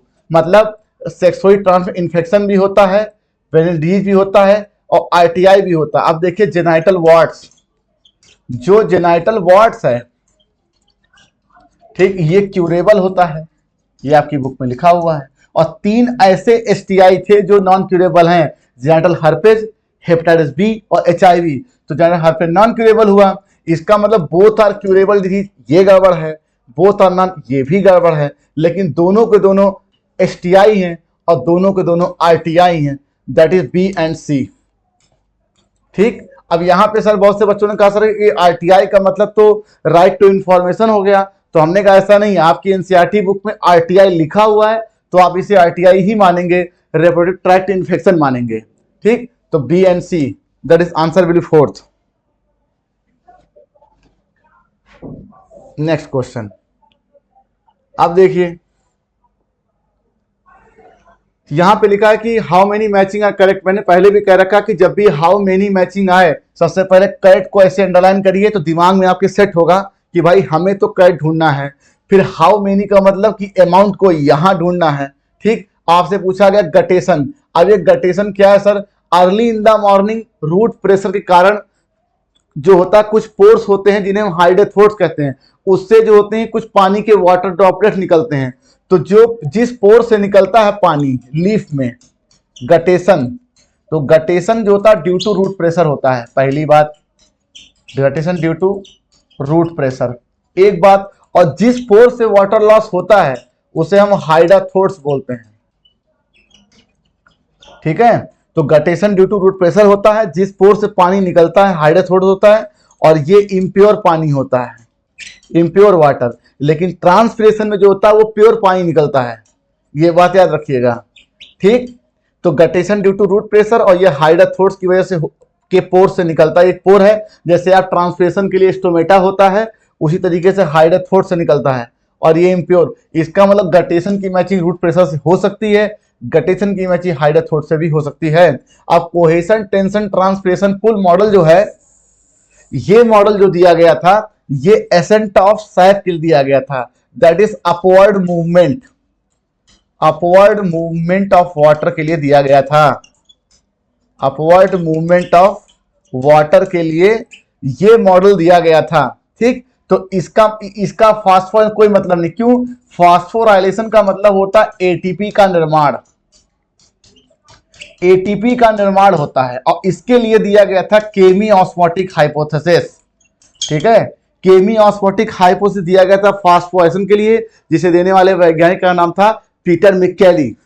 पीटर मिक्केली वो साइंटिस्ट है जिन्होंने फास्फोराइलेशन दिया था, केमी ऑस्मोटिक हाइपोथेसिस। और ये 2 जगह पर होता है, माइटोकॉन्ड्रिया भी होता है और क्लोरोप्लास्ट में भी होता है। क्लोरोप्लास्ट में इससे बोलते हैं फोटोफॉस्फोराइलेशन और माइटोकॉन्ड्रिया में बोलते हैं इसको ऑक्सीडेटिव फास्फोराइलेशन। तो फास्फोराइलेशन का मतलब, लेकिन अब अगर एटीपी यूज लिखते तो मतलब अलग हो जाता।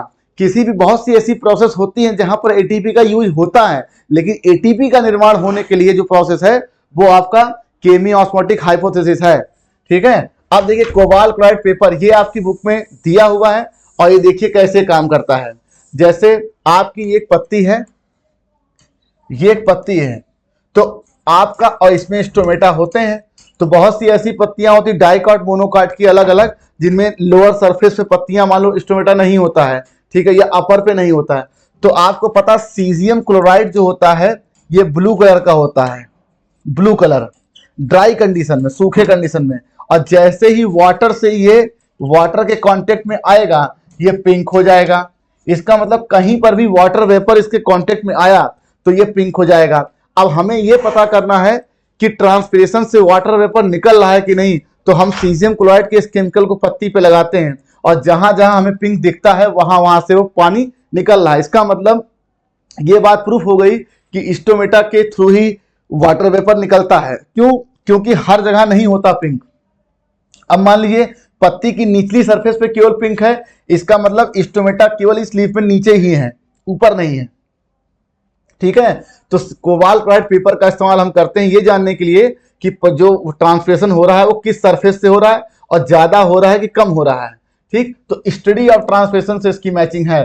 तो केवल आपकी ये वाली मैचिंग गड़बड़ है, तो ए सही है, सी सही है और डी। 3 सही है, तो 3 हमारा ये नहीं है, 3 हमारा यहां पर है। That answer will B first. ठीक है, तो सीजियम क्लोराइड जो होता है वो ड्राई कंडीशन में ब्लू कलर का होता है और जैसे ही ये वाटर के कांटेक्ट में आता है ये पिंक हो जाता है। तो ब्लू से पिंक होने का मतलब ये है कि पानी कहीं ना कहीं से निकल रहा है। तो पत्ती पे हम लगाने से देखते हैं कि भाई यहां से पानी निकल रहा है। तो प्यारे बच्चों, आज ये मेरा सेशन खत्म हुआ। आज ये मेरा सेशन आपको कैसा लगा कमेंट बॉक्स में जरूर बताइए, और क्या सुधार आप चाहते हैं बिल्कुल बताइए कमेंट बॉक्स में। Okay, thank you for watching the video. Channel को सब्सक्राइब करिए, लाइक करिए। Okay, thank you for watching the video. Bye bye.